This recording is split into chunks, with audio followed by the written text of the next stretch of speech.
Hawaii is a team that I always find super interesting, but in particular this year because of the updates to recruiting. Basically, it is now a little bit harder to get recruits that live super far away from you, and that is going to be practically every single recruit we go after. But I have faith nonetheless that we are going to be able to succeed. The goals for this video are going to be to turn Hawaii into a Mountain West powerhouse.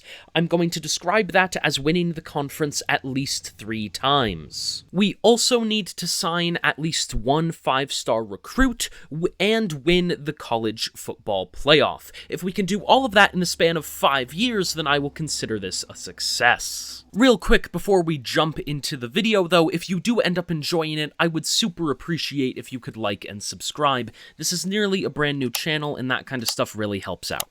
Now if you've got any other questions, make sure to ask me down in the comments. And let's jump right into the rebuild. Alright, so here we are a recruiter, we are using, let's see, where is it, scheme and playbook.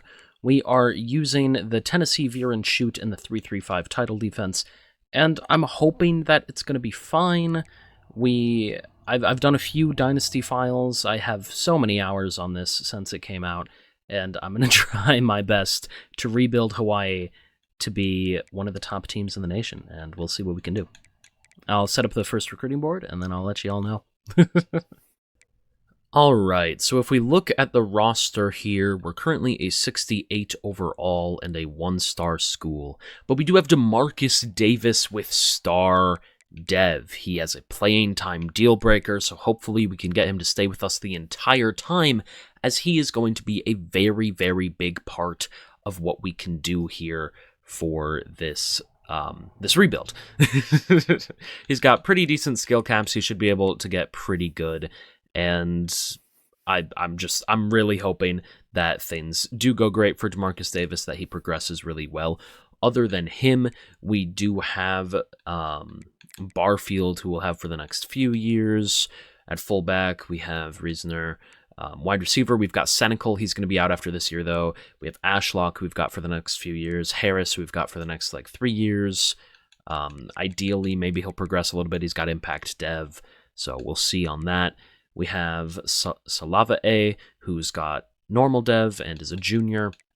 Really, we are looking to find replacements for most of these positions, except for quarterback. I'm struggling to find a single position that we're not looking to replace. So, because we either have, I guess, Palmer, ideally he'll stay, but it looks like he's going to leave after this year.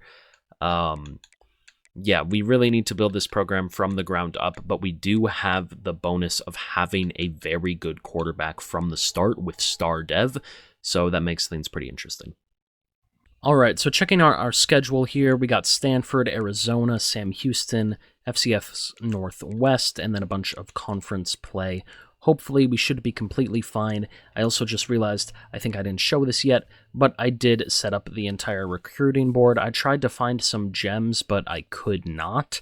So I am hoping that we're going to be able to get all these recruits and maybe a few of the 4-star ones, at least all the 3-stars and a few of the 4-stars, and we're going to try our best from that point. I should probably look and see if there's any red shirts I need to do. I'll let you know if there's any notable ones, but we're going to sim a few weeks forward now.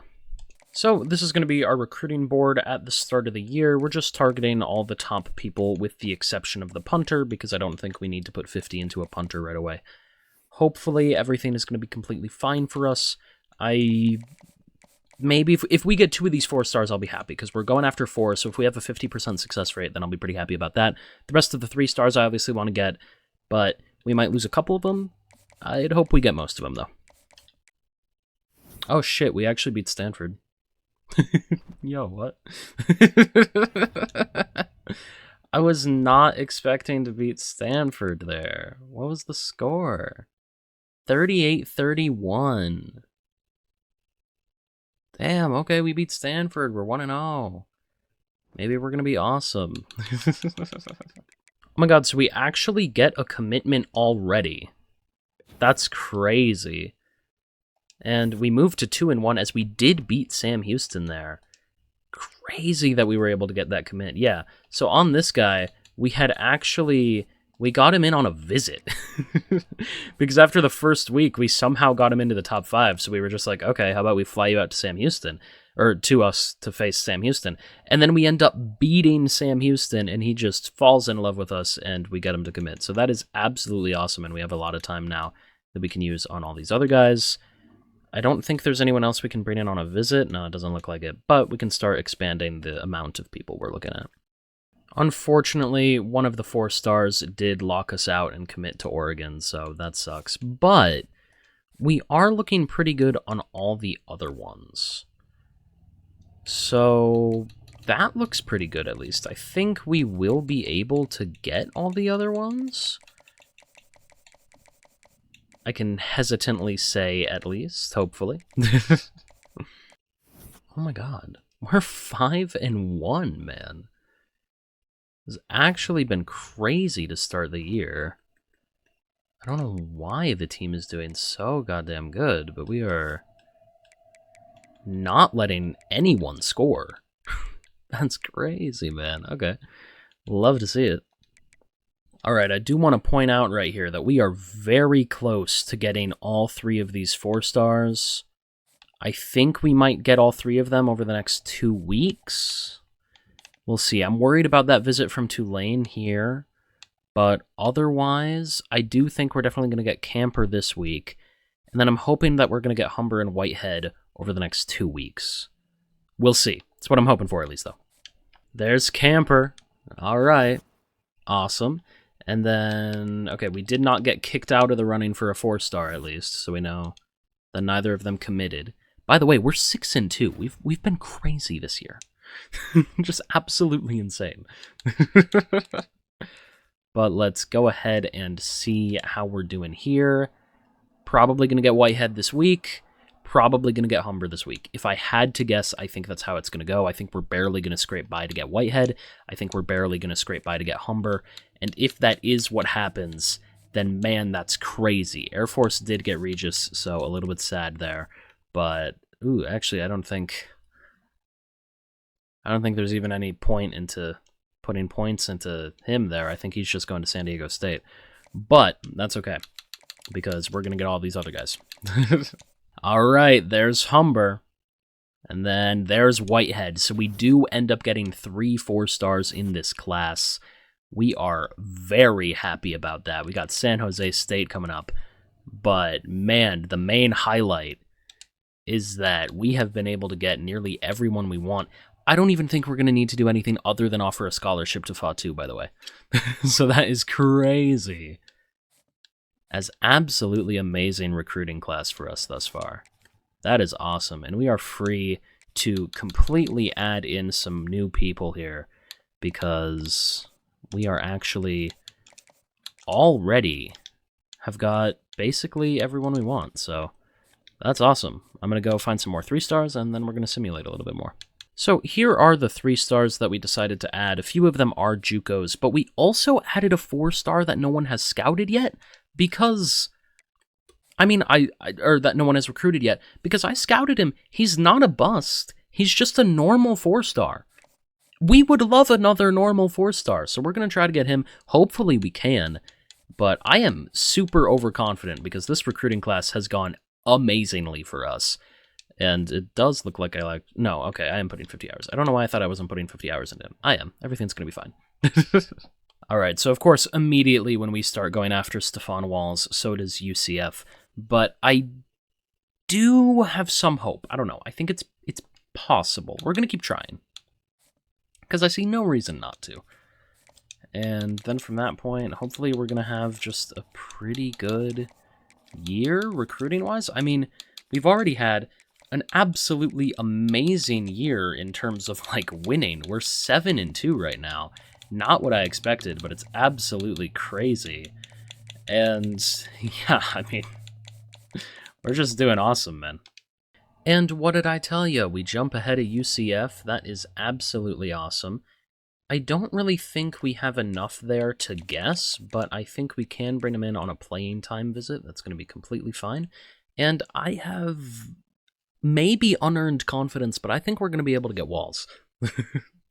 Alright, so we actually end up ending this year at 8-4.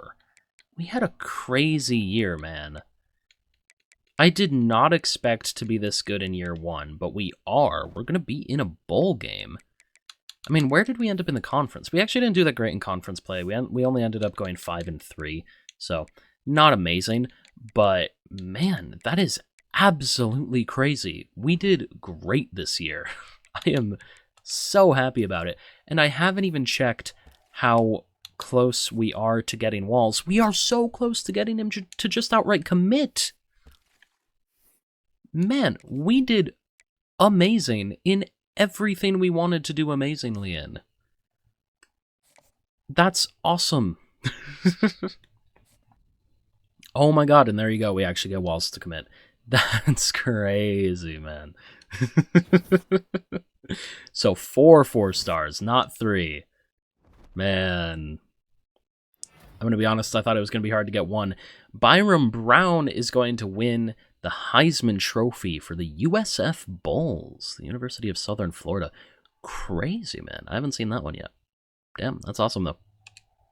And we end up getting the Potato Bowl against UTEP. I hope we win it, but I'm not going to play it.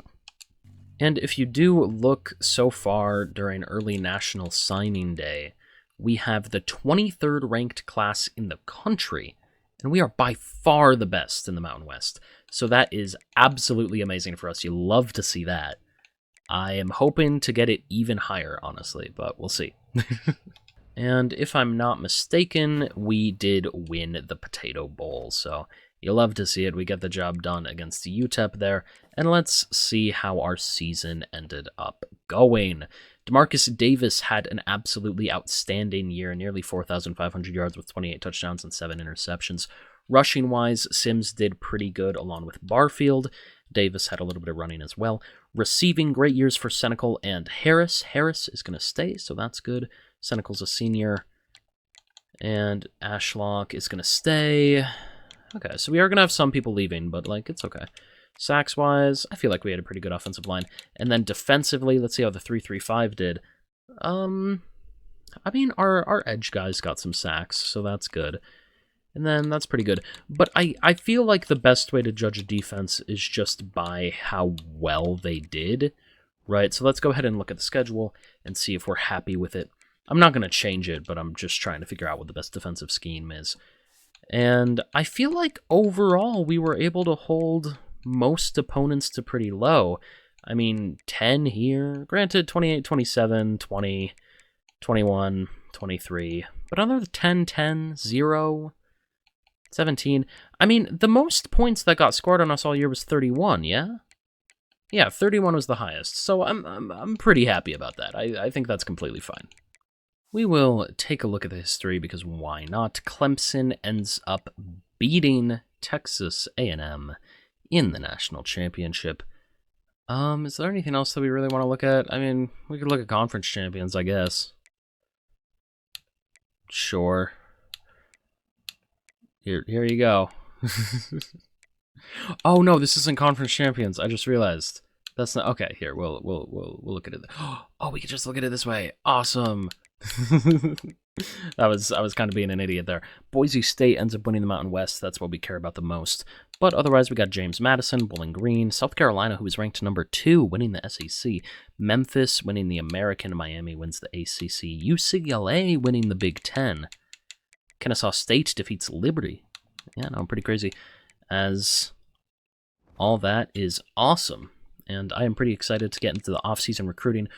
Honestly, we're not even really looking for, like, stuff that we need to fill out the roster. We're looking for just stuff we want, which is kind of crazy. I did not think we would be in that position in year 1, but we legitimately are. We're just gonna look at transfers and see if there's anyone we want. I guess maybe players leaving might change that. Let's see. I'm a little bit worried here, as, yeah, we do have a decent amount of people who want to transfer out, but... So maybe we will be doing a little bit of filling holes in off-season recruiting. But, I mean, we probably have time to get, like, one person that we really want. Let's try to get our impact... Oh, shit, okay. So we actually get Barfield to stay. And then... Oh, the Hottos stay as well. stays as well. That's crazy. I did not think we would get either of them to stay. But, okay. So we get both of the Impact devs to stay, and then literally no one else? Yeah, okay, crazy. Alright, so we do have a decent amount of holes that we want to go after, but we might be able to try to fill those in the transfer portal. Let's go ahead and take a look. See if there's anyone we can end up getting. No running backs are even willing to consider us. Okay. Interesting. Yeah, I'll let you know if we find anyone. Ooh. So I think I might have been a little bit crazy here. But I'm deciding to go after a decent amount of 4-star transfers here. As we have Colton Hood, who is a 4-star.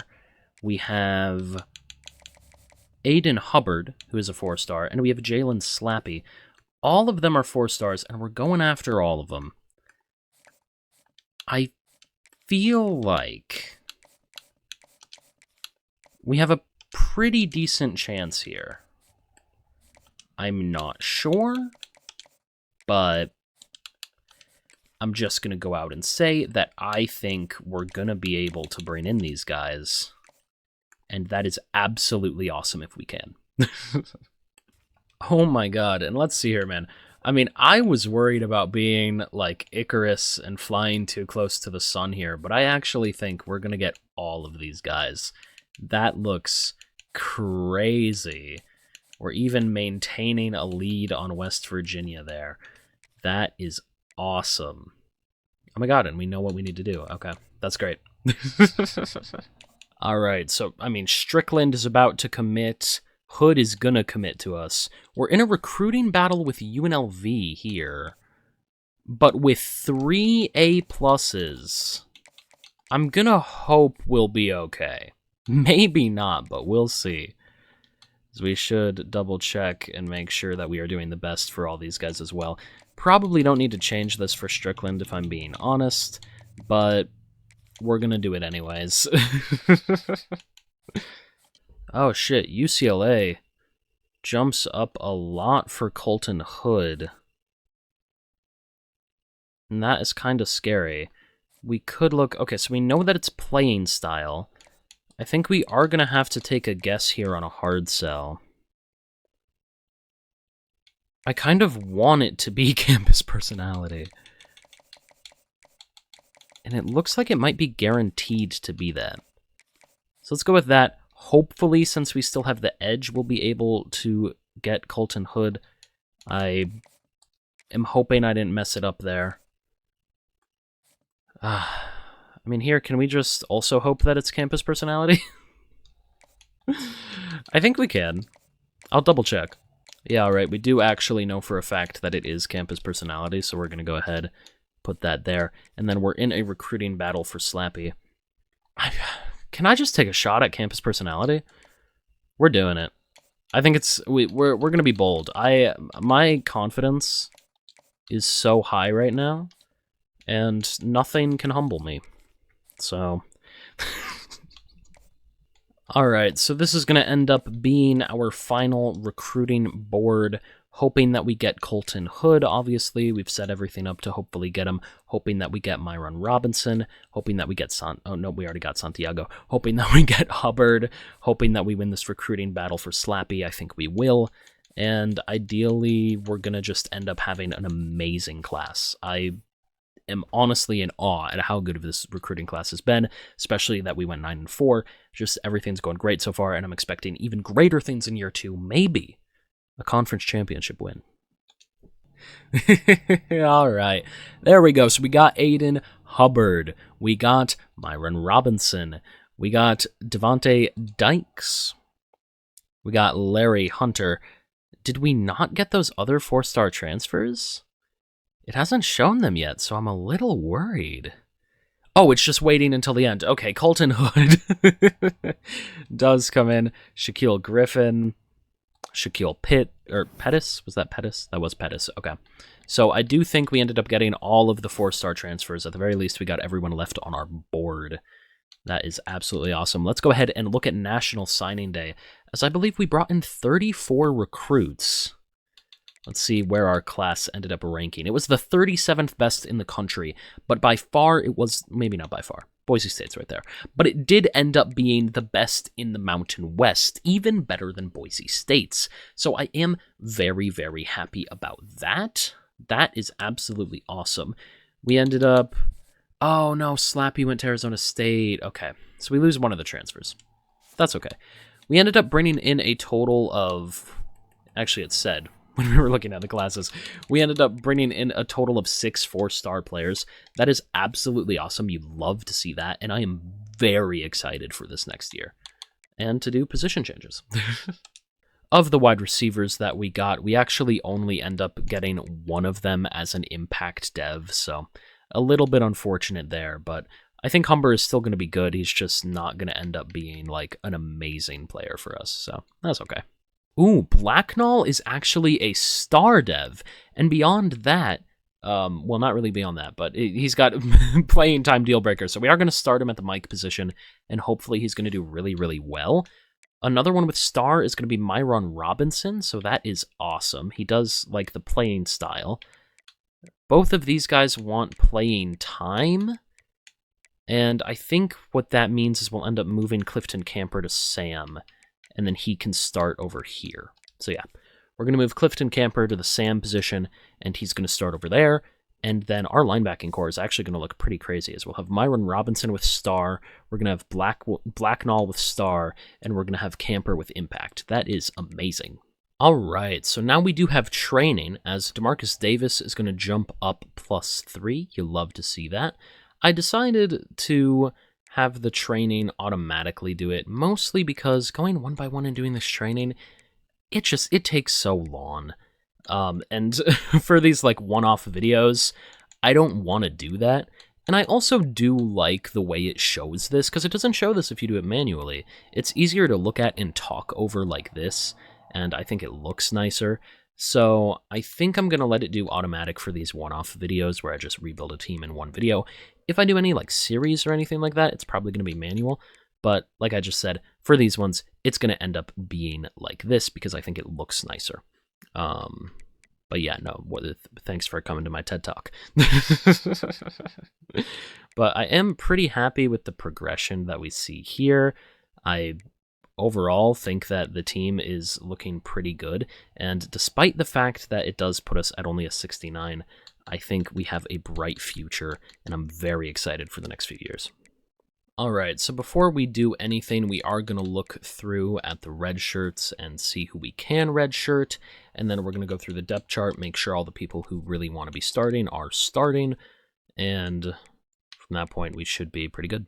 Alright, so here are all the people that we were able to redshirt. I am pretty happy with it, and hopefully it'll be good into the next coming years. And now I gotta do all the depth chart stuff to make sure everyone's happy and doesn't leave. So we did end up setting up all the red shirts and the depth chart. The only one that we couldn't really work out is PJ Buck. He wanted to play, but it was just that people were considerably better than him at both positions he could play at. So despite the fact that PJ Buck wants to play and he's an impact player, we're going to redshirt him. We're going to tell him that he's got to bench 1 year, and that from that point forward, hopefully he can be good enough to make the team. He's probably going to leave us, but we'll try to persuade him. And now I'm going to set up the I can talk. I'm going to set up the recruiting board, and then I'll let you all know how it's going. I am going to try to convince myself not to recruit a 5-star. I'm going to, just stay in our lane, keep improving, but I have a lot of confidence after last year. Alright, so I know I said to you guys that I would try not to be Icarus and fly too close to the sun. Well, I'm going after some 5-stars, so it's different, I promise. But okay, you guys should be proud of me though. I actually had like 5 stars on this board, but then it turned out that 3 of them were busts. So I got rid of them, and now I'm just going after the normal 5 stars. So I think that is a win, and you all should be proud of me. Now, I know it's going to be rough, but I'm hoping we can get most of these 4 stars, and then after, because the reason I did it this way is basically all of these guys want playing time, so I think it's going to be pretty easy to get these guys, but after we get them, I need to go after people that don't want playing time because I can't give playing time to more than most of the time one person per position, right?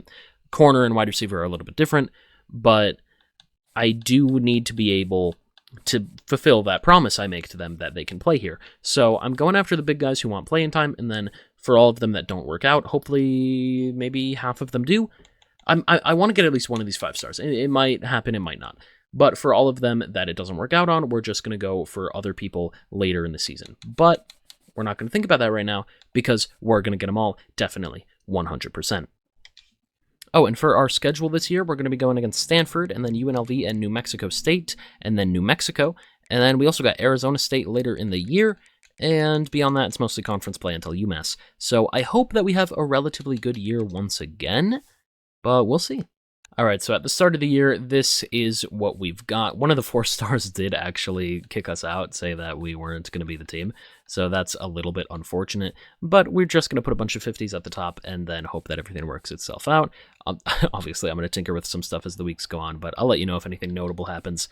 We're definitely going to get these 5 stars, I promise. Ah, damn, unfortunately, Lyle does commit to LSU there. Yeah, I was hoping we'd be able to get him, but it did end up looking a little rough towards the end there. We are still very much in the running for these 5 stars, though. And Crumpler, who actually we can now change this on. But I am hoping that we are going to be able to get these guys, obviously. It would be really, really good for us. We'll see. Alright, so we are actually doing something pretty crazy here. We're attempting to sway both Jimmy Hand and Ed Donahue. The reason is because they both care about proximity to home, so we're trying to sway them both to care more about Championship Contender.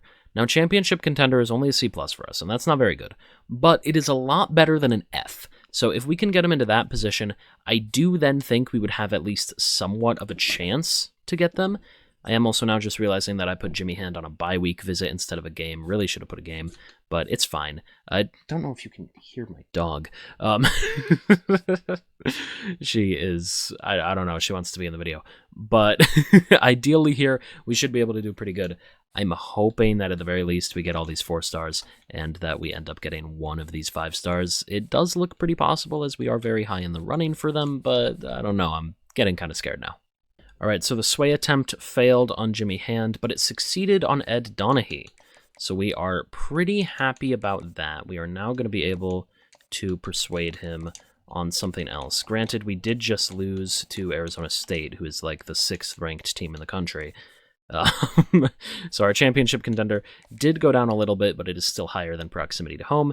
We're going to keep doing the same thing for Jimmy Hand, and then I'll work the rest of the stuff out as well. Alright, so the sway attempt is still failing on Jimmy Hand. That is really bad. At the very least, we do have a decent lead on Ed Donahue here. We're going to stay with Jimmy Hand for a little bit longer, but I am getting worried about our ability to get it done. I don't think we'll schedule a visit here just in case. We'll put it against, like, Boise State, sure. And we already set a visit there. I think we already got one going here. You're going to commit this week anyway. And then for Hope, we do have a visit set up already. That is good. You care about proximity to home, right? So we know what to do for you. I am hoping that we're going to be able to steal him back from... Who was going from? Was it Stanford? Yes, from Stanford and Boise State.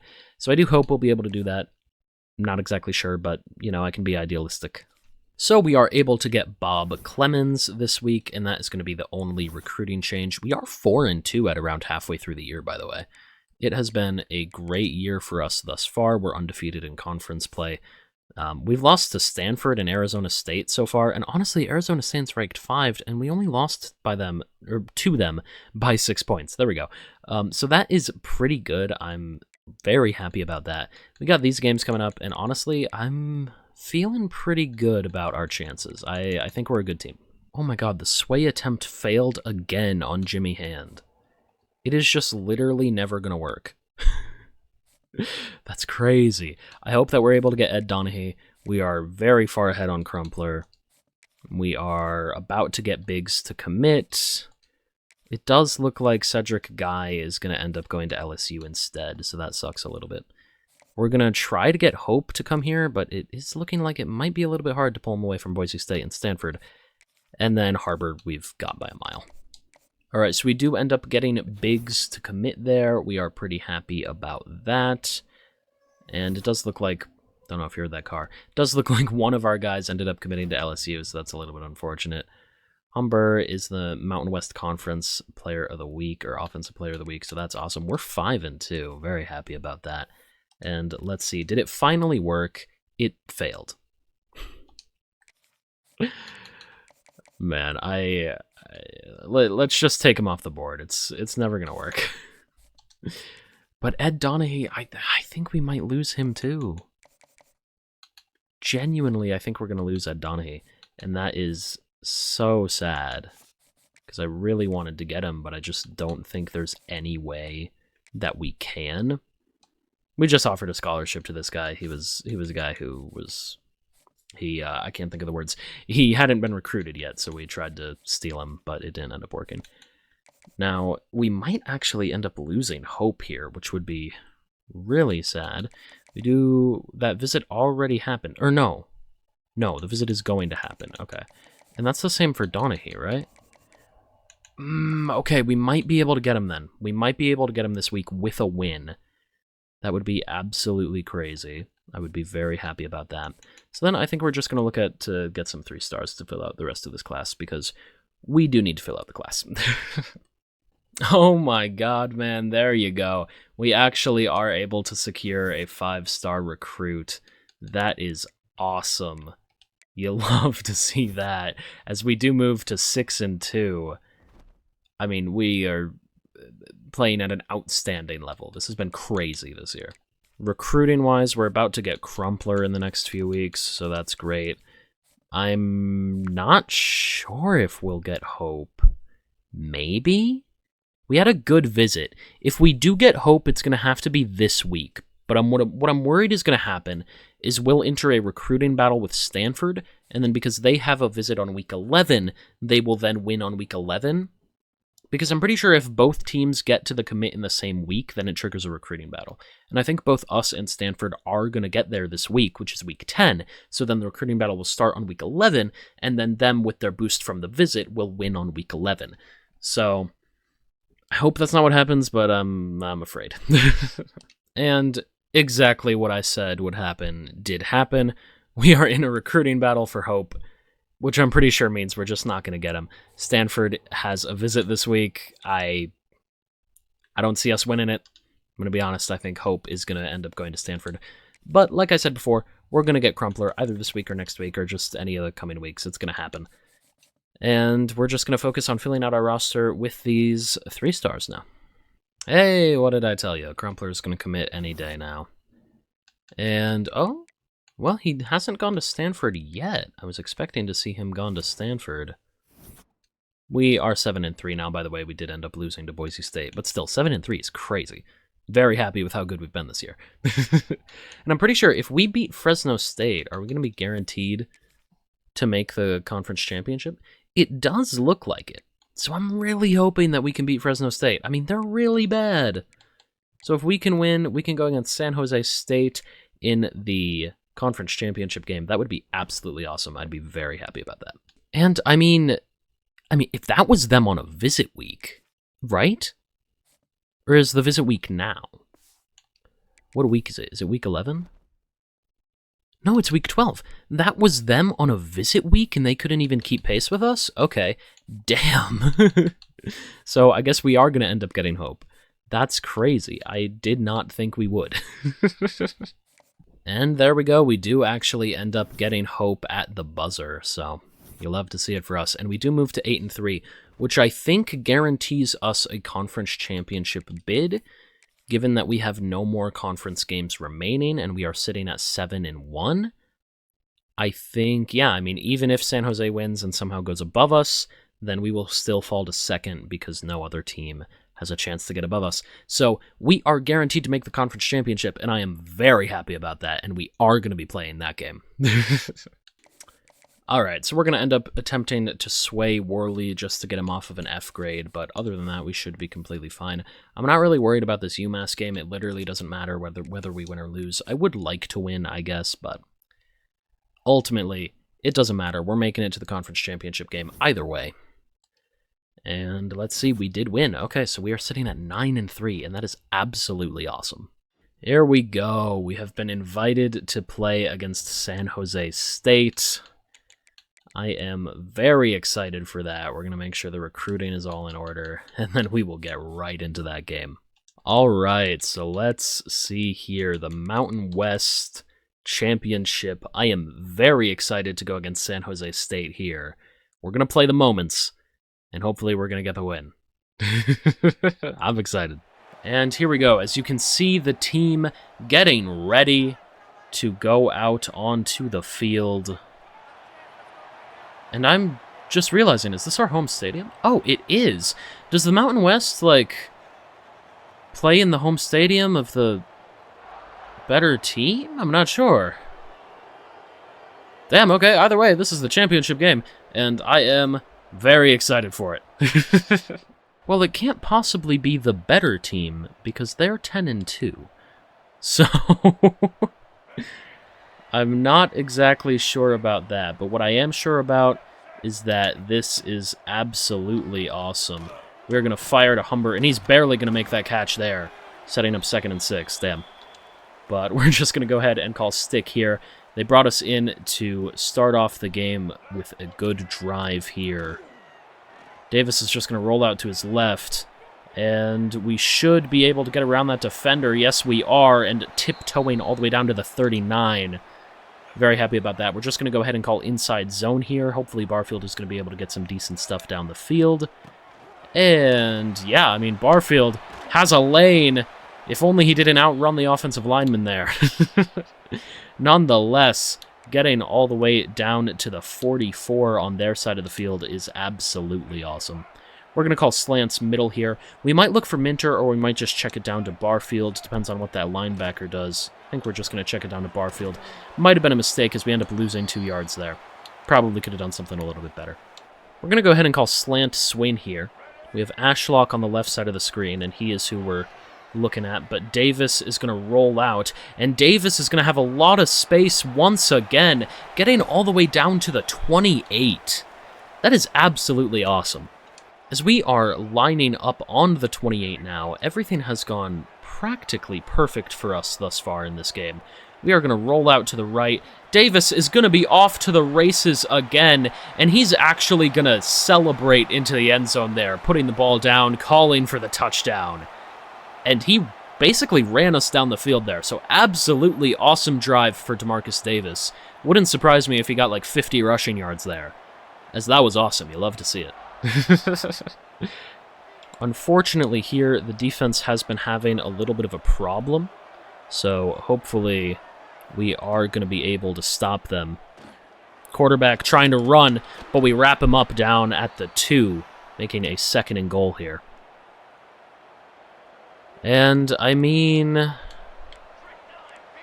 I am pretty worried here. We're predicting a pass. Somehow we don't get the tackle there, and he walks into the end zone. Damn. Touchdown, Spartans. And it is just going to bring us into this big 3rd down here, as they are going to be able to get it. Unfortunate there. Things are not going great for us thus far. It is 10-7, and they are in the red zone. We send heavy pressure, and we do get to him, forcing a 2nd and 17 here.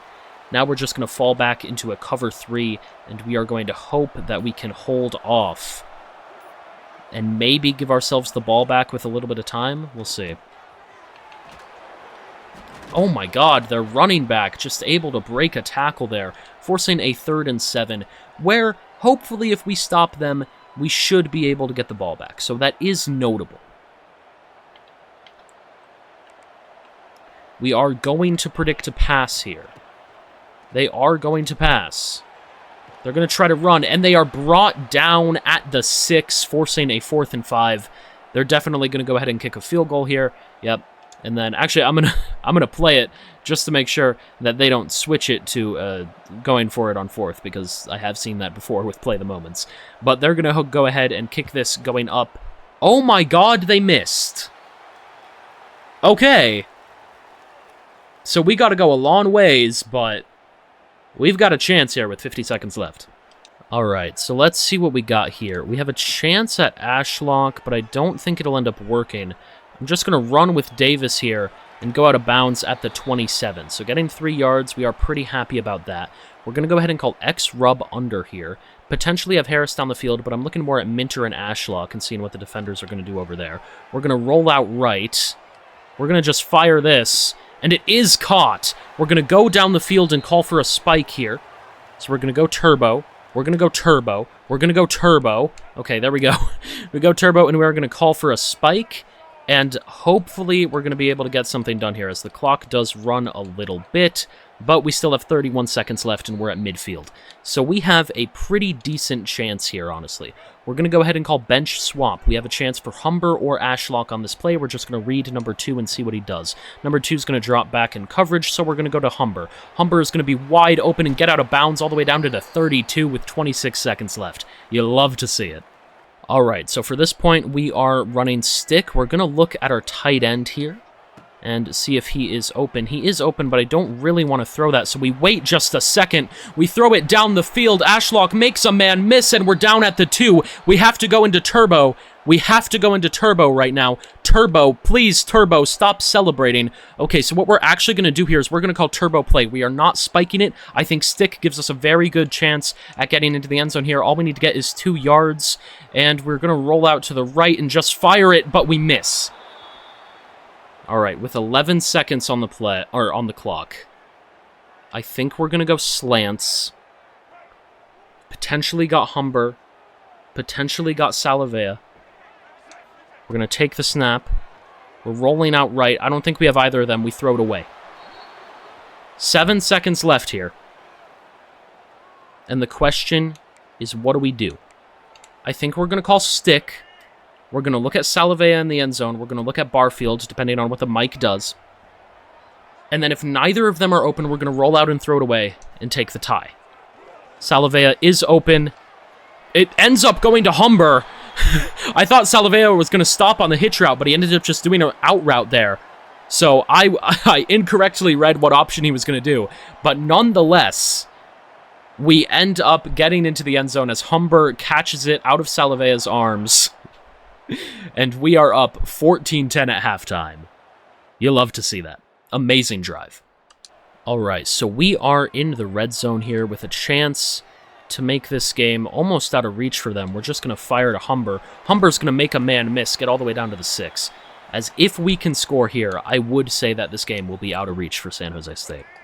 Now we are just going to run an inside zone to Barfield here, and he is going to run all the way into the end zone. Touchdown, Rainbow Warriors, as we are dominating in our conference championship game.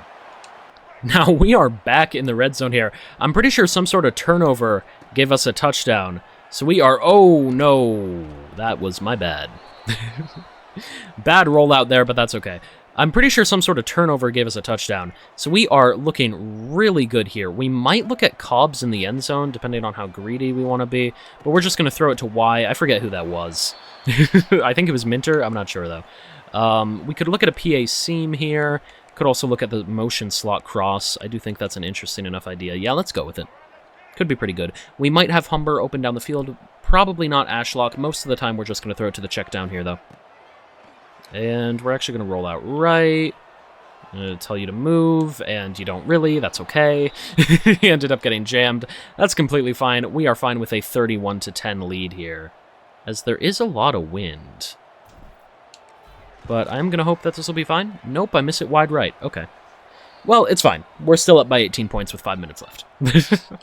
All right, so the team actually ended up getting a couple more field goals, and we win 34-10 against the Spartans. Absolutely dominant performance here in the conference championship game, and you love to see that. We are very, very happy about that, as we progress to, what, 10-3 on the year now? I think this has been a very successful year for us, and that's amazing. Hopefully we can repeat and do the same next year. And there you go. We got all of the fireworks accompanying us as we win the Mountain West Conference Championship. That is absolutely awesome. We are very happy about that. And let's go ahead and see what happens in the next week. Hey, Colton Hood is the Mountain West Conference Defensive Player of the Week with his 2 interceptions.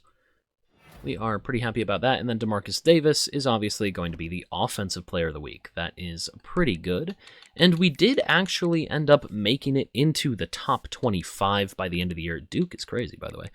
But we did end up making it into the top 25 here. As you can see, Buffalo is ahead of us. A few other low-rated teams are ahead of us. So that is actually very interesting. The rating system in this game is kind of crazy. But you do love to see it that we get some recognition. And we'll see what bowl game we end up getting. Or maybe, is there... I'm going to be honest, I don't fully know how the college football playoff works. Is there a chance? No, it looks like Southern Mississippi is going to end up getting the 12th seed. Okay. I was curious if maybe we could get the 12th seed, but it looks like it is definitely not going to go to us. A little bit unfortunate there, but that's okay. As Isaiah Stania is going to win the Heisman Trophy for Oklahoma. Very, very cool there. And we end up going against USF in the Potato Bowl again? Did we have the Potato Bowl last year? I could have sworn we did. Yeah, we did. It's right there, right? Yeah. Okay, I mean, I guess we just keep playing in the Potato Bowl. And if we want to go ahead and see how we're doing during early National Signing Day, we are ranked 42 in the nation and number 1 in the Mountain West. That is absolutely awesome, and I do love to see it. I'm hoping that once we round out this class with a bunch more of these 3 stars that we are trying to get right now, then ideally the class will look a little bit better, as it does look like Stanford is going to win this recruiting battle against us. So a little bit upsetting, but that's okay. And I am happy to report that we ended up winning the Potato Bowl once again. So we go 11-3 on the year. That is really, really good. Let's go ahead and look at the season stats for everyone, as we are the kings of the Potato Bowl. DeMarcus Davis had a pretty good year for us once again. Barfield doing amazing with a bunch of touchdowns. Davis actually had 9 rushing, so that's crazy. And then Ashlock had a great year along with Minter and Humber as well. Love to see that. Very happy about it. Blocking-wise, we gave up more sacks than I'd like to, but it's okay. Defensively, hey, 10 sacks for Hubbard. That is absolutely amazing. And despite the fact that he transferred in here, he's looking to transfer out. So, okay.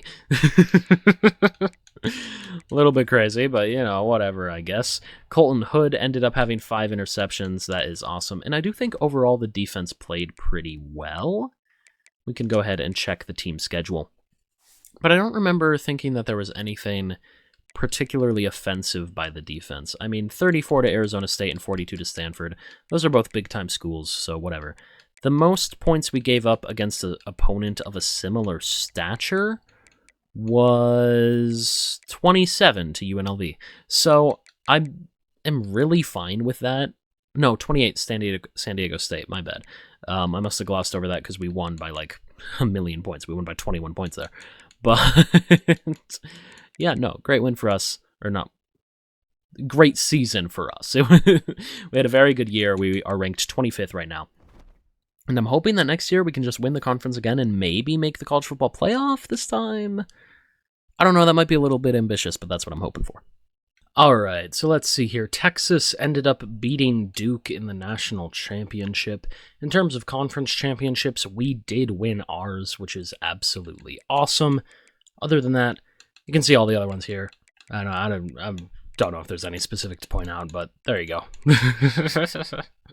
And here is what I'm afraid for. Players leaving. It's scary every year, but let's see. Yeah, I mean, we'll try to get him to stay, but he's probably not going to.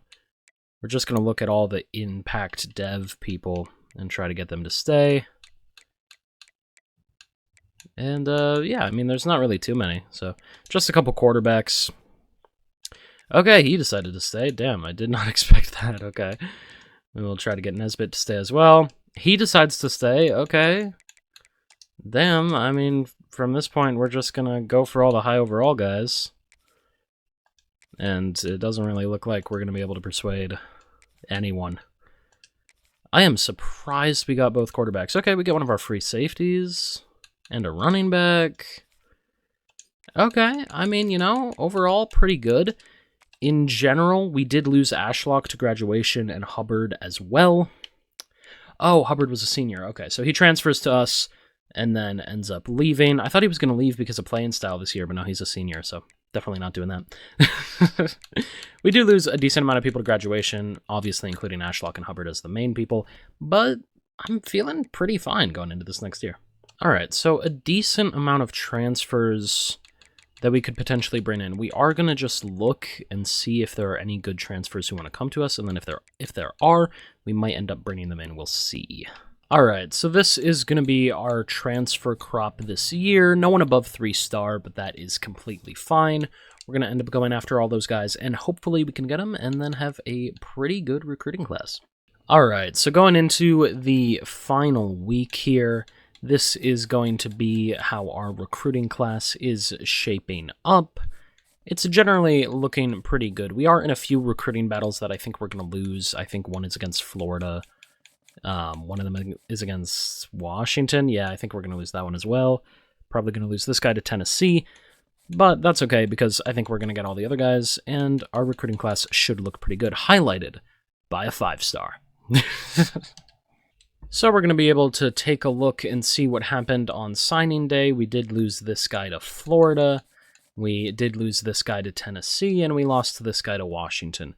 Now, if I was right, all the others, yes, they did all commit to us. So we end up with 28 prospects, as we can go ahead and see we were the top class in the Mountain West. That is awesome, ranked 36. We were the only team to get a 5-star in the Mountain West.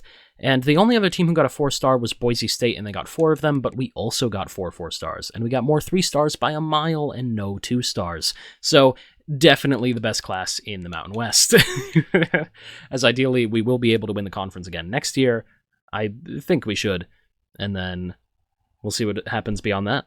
All right, so let's go ahead and take a look here at the progression of everyone. Davis is going to go up only 1. Alexander, 1, 4, and 3 there. 3 there. 4, 12 for Minter.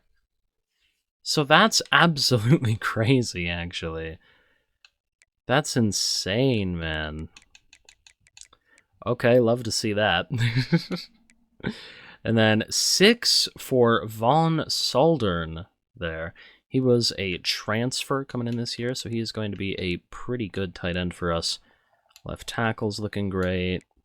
Awesome. Pettis went up +10. That's cool. +4 for Koal. And then let's see if we got any other big ones. Jackson Howard is going to go up by 4, so that is pretty good. Woodfork actually maybe should have moved him to left edge, though I don't exactly remember. We might have had someone else there. I don't know, maybe like a freshman or something like that. Hillhouse is going to be pretty good for defensive tackle there. We are happy about that. Clifton Camper going to go up by 5. That is awesome. Absolutely amazing. Blacknall going to go up by 8. That is great. Love to see that. Myron Robinson going to go up by 5 as well. That is great. You love to see that. +3 for Colton Hood. Jay Crawford going to jump up a lot as well, as our secondary looks amazing. And then Strickland is going to get pretty good there as well. I don't remember. Was he a transfer? He must have been a transfer, yeah. And then strong safety, Haynes is looking pretty great there. As far as kickers go, nice progression and nice progression for our punter as well. But we are up to a 78 overall, and that is amazing. I am really, really hoping that we can make the college football playoff this next year. I don't think we would do anything in it if we did make it, but I'm hoping to make it. So looking at our schedule for this year, we open with UMass and then New Mexico State and South Carolina. Other than that, it's going to be all conference play, and I am very excited for this year. I think we have the potential to be very good, and I'm hoping we are. A lot of home games early on as well for recruits. This is looking awesome. So I'm going to set up the recruiting board and the red shirts and the depth chart, and then I'll show you anything that you might need to know. Oh, I'll show you the dev traits. Yeah. So this is going to be a good spot to show you the dev traits and the red shirts. We have Impact Dev on Crumpler, Impact for Harbor, Normal for Dunsmore, Star for Finger, normal for Biggs, normal for Clemens, impact for Stoudemire, impact for Donaghy, elite for Hope, that is absolutely awesome, normal for Worley, impact for Stanford, normal, normal, and impact for Haywood. And then all of the people who are redshirted, with the exception of Johns, are all because they don't want playtime. Everyone else wants playing time. The reason that we ended up redshirting Johns anyway is because he's a kicker and we already got a kicker. So, I don't know, it told me we needed a kicker, so I got a kicker who wanted playing time, and now we're going to have to redshirt him for a year, and he's probably going to leave us next year, but maybe not, who knows. Alright, so we've got the recruiting stuff here, and you will notice that we have 4 stars at the top of the board. The reason for that is because they are all gems, which I'm pretty sure means that they're actually a 5-star? I'm not sure. I feel like I remember hearing something in a dev talk last year where it was like, oh, a gem means that it's a star above what it says, roughly, I think. I don't know. Either way, I like gems. They're shiny, so they're going to the top of the board. The 5 stars that we put up there are going to be after it, and then we have all the other 4 stars that aren't gems or just weren't scouted. And yeah, hopefully we can get a decent amount of these guys and have another really good recruiting class. Alright, so here is going to be our recruiting class in week 1. I'll update you in the coming weeks. But yeah, this is what we got for right now, and hopefully we can stay in the race for all these guys. Oh, shit, single game sacks record. That's crazy. Love to see that. Did Mountain West Conference single game sack record. Okay, we got to see how many sacks it was. But, oh, 5 sacks. Okay, crazy game for Chad Woodfork there. Alright, so after the first few weeks, this is what we're looking at. We are trying to sway John Russ away from wanting proximity to home, and instead wanting coach prestige, I think. I mean, B+ still isn't an amazing grade for us, but it's a hell of a lot better than an F. For Trent Bayless, we are full selling on the clutch, and we're also bringing him in for a visit against South Carolina. We're bringing in a few other people on a visit, I think Higdon and Hess as well. And yeah, I mean, we're going to try our best to get all these good recruits that we want. And hopefully we can. We still have Fujita on 10 because no one else has tried, so we're just sacrificing the stuff from him to put a little bit more effort into these guys for a little bit. Ooh, okay, so we did actually succeed in swaying him to like this instead. So that is definitely something. We'll go ahead and bring him in on a visit, and we are going to try to beat UCLA there. It's going to be hard, but I hope we can. Do you want playing time? You do want playing time, so we know what you want. So we are... Okay, never mind, you're not in top 5. My bad. And then, ideally, we will be able to get everything else ready and set up good for the next few weeks. And also, by the way, we are ranked... I can show you real quick. We are ranked number 21 in the nation. So that is absolutely awesome. You love to see that. And I hope the next few weeks go awesome. I said awesome a lot there. I'm going to keep doing it. I hope they go great. Oh, shit. We actually end up losing to South Carolina. I did not expect that, and that is going to make some of our recruits pretty upset, but hopefully most of them are fine. Ooh, a little bit of a setback, but we should be okay. Oh, damn. Unfortunately, we end up losing Russ to UCLA, so that sucks. But it does look like we are going to get Bayless, it does look like we're going to get Thielen, and it looks like... maybe we could get Higdon, but it's... I don't know, probably not. Fujita, though, literally all we've done is DM him, and it's going great, so I guess maybe we want to put more hours into him at this point. Yeah, we can go ahead and do that. Alright, so this is what we've got set up. We are trying to fight back. Probably should just drop out of this Higdon one, honestly. So I'm pretty sure, given that our visit has already happened, there is no way we're going to be able to get him. So we are going to remove him from the board, and then we can go down and go after one of these guys instead. But I am pretty confident... Maybe not Turpin. Yeah, we'll go after you. Not many people have gone after you yet, so that is fine. Yeah, I am pretty confident in our ability to get a decent amount of these 5 stars. We are at least in the running for a lot of them. Our visit, I mean, again... Well, no, it's happening this week. We got a chance here. We got a chance, especially with that A+ grade. It could happen. We're going to stay in that. But otherwise, we are in the lead for a lot of these guys, and I am pretty happy about it. So hopefully we can get something done, and it'll go great. And we are going to end up getting Trent Bayliss, and that'll be the only one at least for right now as we move up to 18th in the country. So that is pretty cool. Let's go ahead and check out the recruiting, see how it's doing. As Bayliss did commit, Thielen is going to commit soon. Fujita, we don't have his stuff yet. But, I mean, maybe, can we assume it's proximity to home? I think proximity to home is one of those here. I'm going to check it out. So, I did lie. It is not proximity to home, but it is house call. And house call is something. I think, unfortunately, we are going to have to drop out of Ruffin's race. I don't think we have any chance of winning it. So, we're going to drop out, and we're going to put our hours towards a 4-star that I actually think we can get, which is going to be Jamerson. Hey, we do end up getting Chamberlain there. That is pretty good. We are happy about that, and we are 6-1, ranked 14th in the country. Pretty awesome there. Perfect, unfortunately, did end up committing to Oregon, but that is okay. As it does look like we're about to get Thielen. We're probably going to get Fujita pretty soon. And then from that point, I would hope that we're able to get these 4-stars, but we will see. Alright, so we did end up getting Thielen to commit. That is pretty good. We got Fujita in a few weeks. We're going to get him to commit.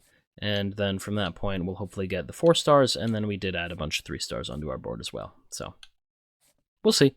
So I just realized, I haven't mentioned it very much this year, but we're dominating. Our only loss was a very close game to South Carolina.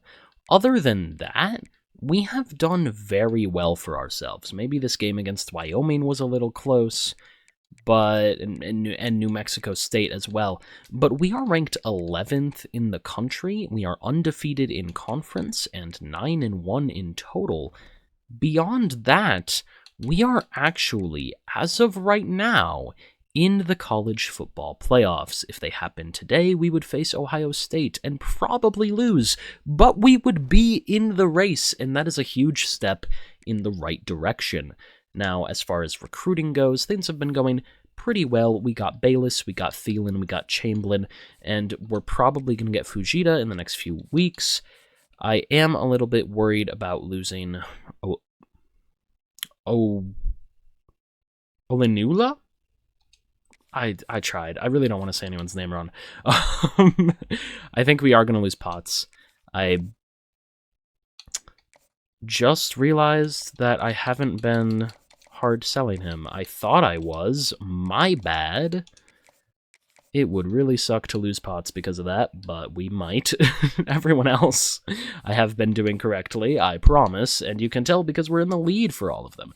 So that is absolutely awesome. We can probably give this 10 back to Wells. Don't remember why it was taken away, but we have it for spare. So love to see it, and hopefully we end up getting all these great recruits and winning our conference and going to the college football playoff.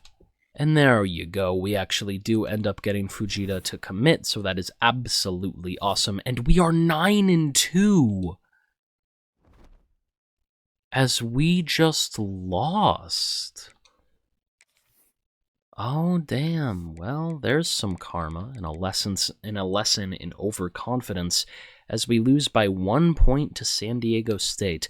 Well, hopefully we beat San Jose State, because I would imagine, as of right now, they will have taken our spot in the college football playoff. Yeah, damn, all right. So hopefully we beat them here and then end up beating them in the conference championship game as well. Because, let's see, I mean, if we lose, there is a decent chance we fall out of the championship game, so I really hope we win. What overall did it say that San Jose State was? San Jose State is a 65, we're a 78. We should win this game. I was overconfident last week, but I'm hoping we win. Damn, and unfortunately we did end up losing Potts, mostly because of my mismanagement, so that sucks. And we were able to beat San Jose State, so that's good. We're going to keep our place in the conference championship game. We're going to go against San Jose State again, and I would imagine whoever wins this will end up going to the college football playoff. I think. Yeah, currently they have us predicted to go against Georgia. Oh, okay. Oh, damn, we end up losing Lee Apple as well, so that sucks, but we are in a recruiting battle here. I hope we win it. It looks like we will, but I don't know, who knows. DeMar, we're definitely going to get. Einstein, we're going to get. Eagles, we're going to get. Probably going to get you if I had to guess. Yeah, especially with our championship contender being so high. Alright, so we are going to be going against San Jose State, a team that we are considerably better than, where hopefully we will be able to get the win and move on to the college football playoff. Alright, so this is our second time playing in the Mountain West Conference Championship game. Is it always in Hawaii's stadium? I don't know. I could just look it up. Probably should, but I feel like it's more fun to ask. Hopefully, we will be able to beat San Jose State once again. And this time, like I said just a second ago, move on to the college football playoff. Oh, third down, gotta make the stop. Alright, so let's see what San Jose State is gonna do here. They're just gonna hand it off, and that is not gonna end up working. Bad play there on third down. And here in the first quarter, they are going to ask us to take the lead here, which we should be able to do, as we just fire it out to our receiver, who only gets 2 yards. Unfortunate there. Little bit of a bad throw, because there was a guy literally right there. But we're just going to audible this to Curls and probably throw it down to Crumper right away, as he is wide open. Unable to get many yards there, though. Only 1, forcing a 3rd and 7. We're going to end up calling Motion Z in here, where we might go to the running back, or Humber, or Minter. We're going to read the right side of the field here and see what we need to do. We're actually just going to throw to the check down and hope he can get it. As he's going to reach forward, that's going to make it 4th and 1. I actually think we can get this. Now, granted, if we don't get this, it is really bad for us, but I'm going to believe in the team, and we do get it. There you go. Love to see it. We're going to go with another run here, just an inside zone to Crumper. I think it should be completely fine as he tries to power through. Only gets 2 yards, though. Their defense has felt a lot more solid so far this game. Maybe I'm just playing worse, though. Going to take the snap and just throw it to Minter, who is going to give us a 3rd and 5, which still isn't awesome, man. Alright, we are going all curl. We're going to send Harris on a streak just in case, but most of the time we're looking at Ualata here, as we actually just have to throw the check down, and he's not going to be able to get nearly as many yards this time. We're going to have to punt it away, as that was a really bad drive for us. And here, we do end up getting punished for that bad drive, as San Jose State is in the red zone. It is notably really hard to beat the same opponent 2 weeks in a row, so maybe that plays a factor here, as they really do not want to lose to us once again. But we'll see, as they just fire it off on the RPO. Touchdown Spartans. This is looking a little bit worrying. I am very scared here, as they are back in the red zone almost immediately. We are going to try to generate pressure, and while we do, I miss the tackle there, and then they break a tackle and get into the end zone. San Jose State might steal our spot in the playoff. We really, really need something here, as we are going to start off with a run, because they didn't have any linebackers, at least not lined up at the line. So we end up getting 12 yards off that run. But I am very, very scared about how this has gone so far. I am really hoping that we can find a way to beat them, as we can't. Okay. Damn, throwing it to the check down has not proven to be fruitful for us thus far, as we're going to look for either Von Saldren, Humber, or Harris here. And we're just going to throw it out to Harris, who does make the grab, but it's going to be 3rd and 6. As, man, I feel like I am not doing the best here. We're going to fire, and it's intercepted! As the cornerback jumps the route. And, oh my god, we're about to lose to San Jose State. This is how we're doing against San Jose State. Imagine the massacre it would have been against Georgia. That's all I want to point out here, as we are just going to lob it down the field, and it does end up being completed. So we're trying, but this is proving to be a lot more difficult than we ever thought it would be. We are going to go with an RPO here, but every time we're just going to hand it off to Crumper, and we end up running into our own guy. Unfortunate there. So we're going to see what we want to do here. We're going to do a motion, see if anyone can get open down the field. As it doesn't look like it, we're just going to throw it up. That ends up not being caught. Unfortunate. We're going to go with, I think this is corner goes again. Humber should be open, but actually we're just going to fire it down to the tight end, who's able to push forward, putting us on the 36 with 38 seconds left. Humber might be able to get open down the field here. We'll see. It does look like he's on a linebacker. And yeah, he is wide open in the end zone. Touchdown! Rainbow Warriors. Maybe we're going to be good this game. Maybe we'll be able to bounce back, but we were just down 21-0, so I am very scared right now. So they don't end up letting us play until the fourth quarter, where it is now 24-7, and I am very, very worried about our ability to come back in this game. We're going to call turbo offense here, and hopefully it's going to work as we roll out to the right, and we're just going to fire that in. Touchdown, there we go. So we will make it 14-24, but there is not a lot of time left in this game. If we want to have any chance in this game, we need a stop right here with 5 minutes left, down by 10. And they are just going to run it, and Blacknall is going to make the stop, forcing them to potentially kick a field goal here. And they do miss it. So with 3 minutes left, don't hold your breath, but Hawaii has a chance. We are just going to dump that down to our tight end. And we are on the 40. Push forward, going to make us come in at another third down. We're going to just go ahead and call bench here. 2 minutes left. We need to get the ball off. We need to use the 2-minute warning to our advantage, and we are able to. We're going to throw it to Minter. Minter's going to get down the field. All right. We don't speak too soon, but we're in the red zone, folks. We're going to go ahead here and call all curl. Hopefully it'll work out. As we are dancing, just have to throw that one away.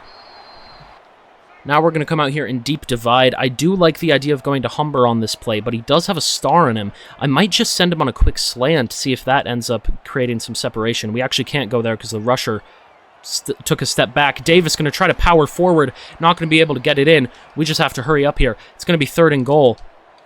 We called a turbo play, so we can't call any hot routes. We're just going to snap it. Going to roll out left. Could have thrown it to X, but we just end up tossing it away, and that's 4th and goal.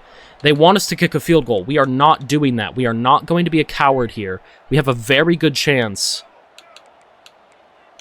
What do we go with here? I actually think Levels might have the best chance here if we can go to Von Saldren right away. Might be able to get a pass out to the running back or potentially Harris. We have 3 different reads here on this play. And we're going to roll out right. We need to make something happen right now. Davis is going to be able to run into the end zone, though. Touchdown, Rainbow Warriors. And with very limited time left, we have a chance to still win this game.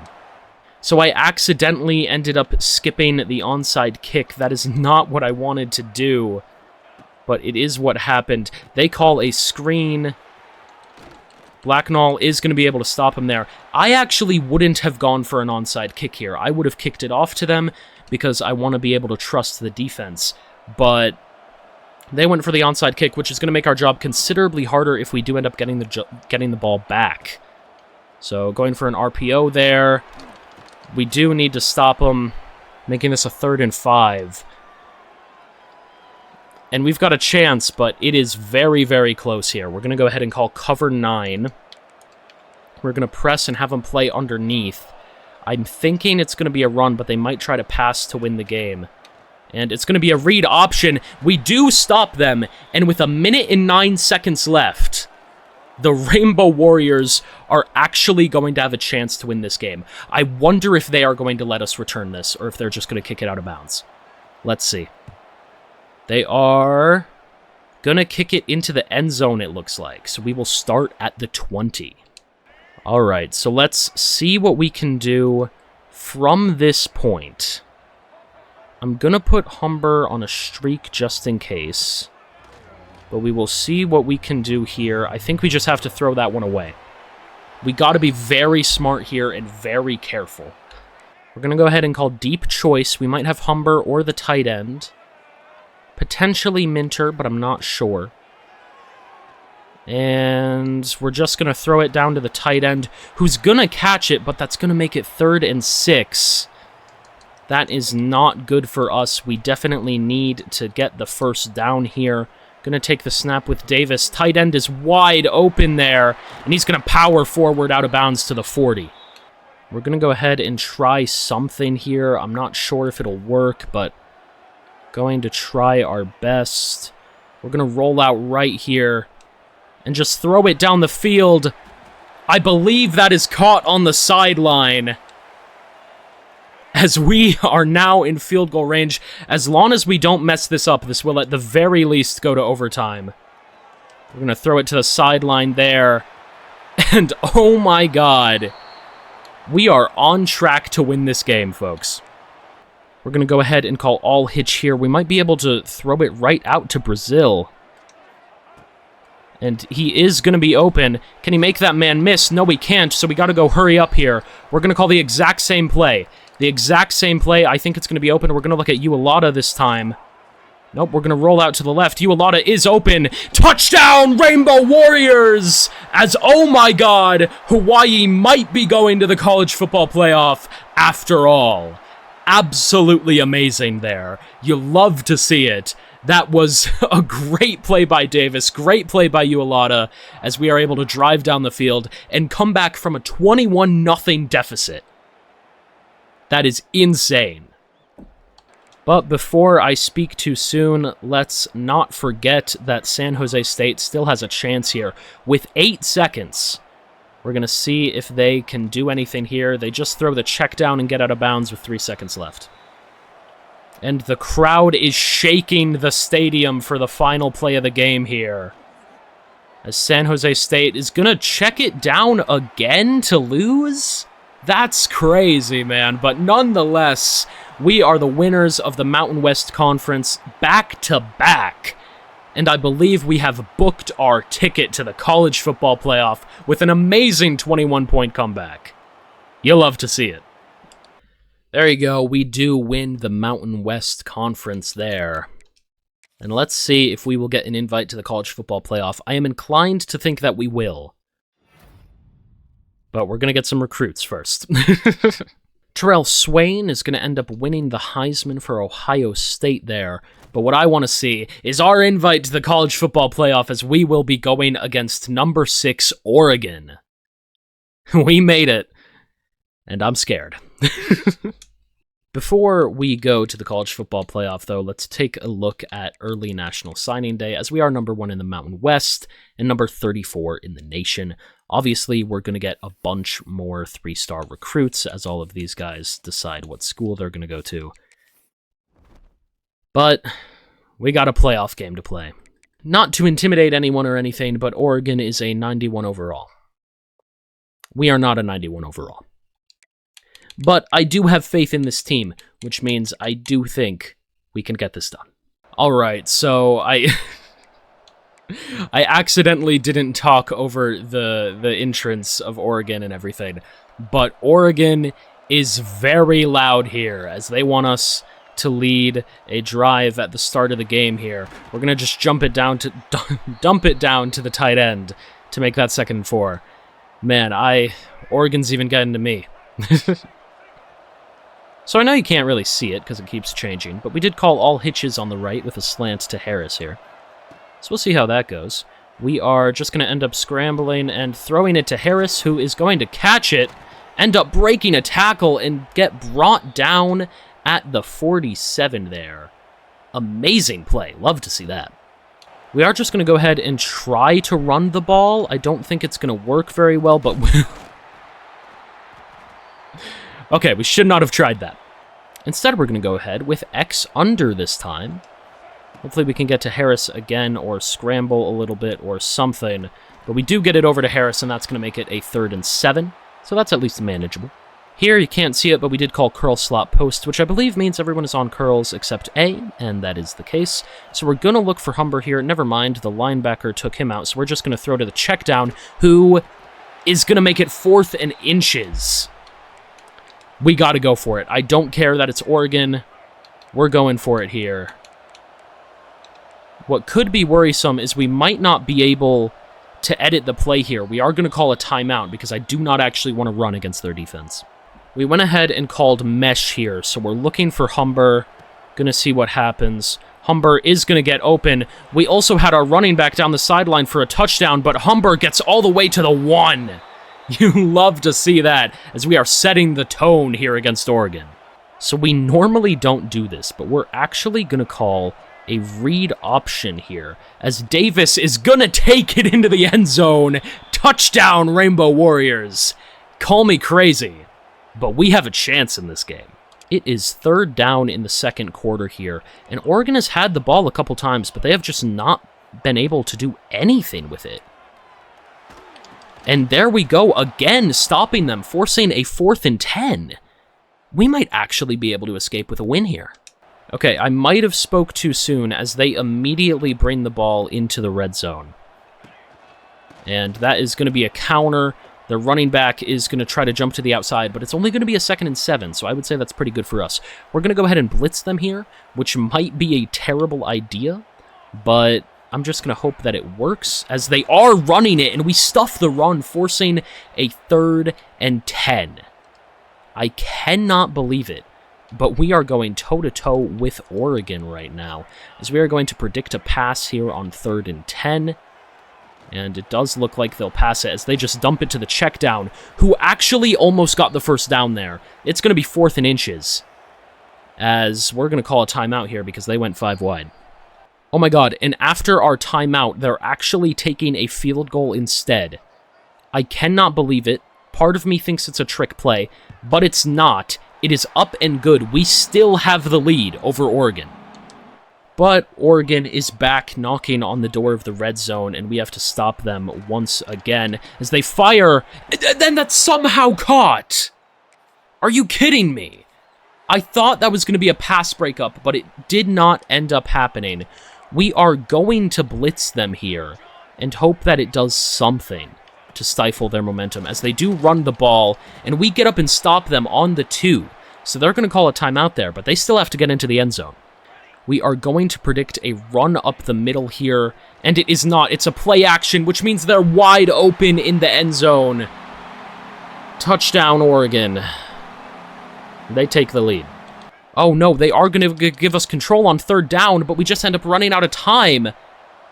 I guess we should have called a timeout there. I didn't know what was going on. I assumed we would be fine, but I guess not.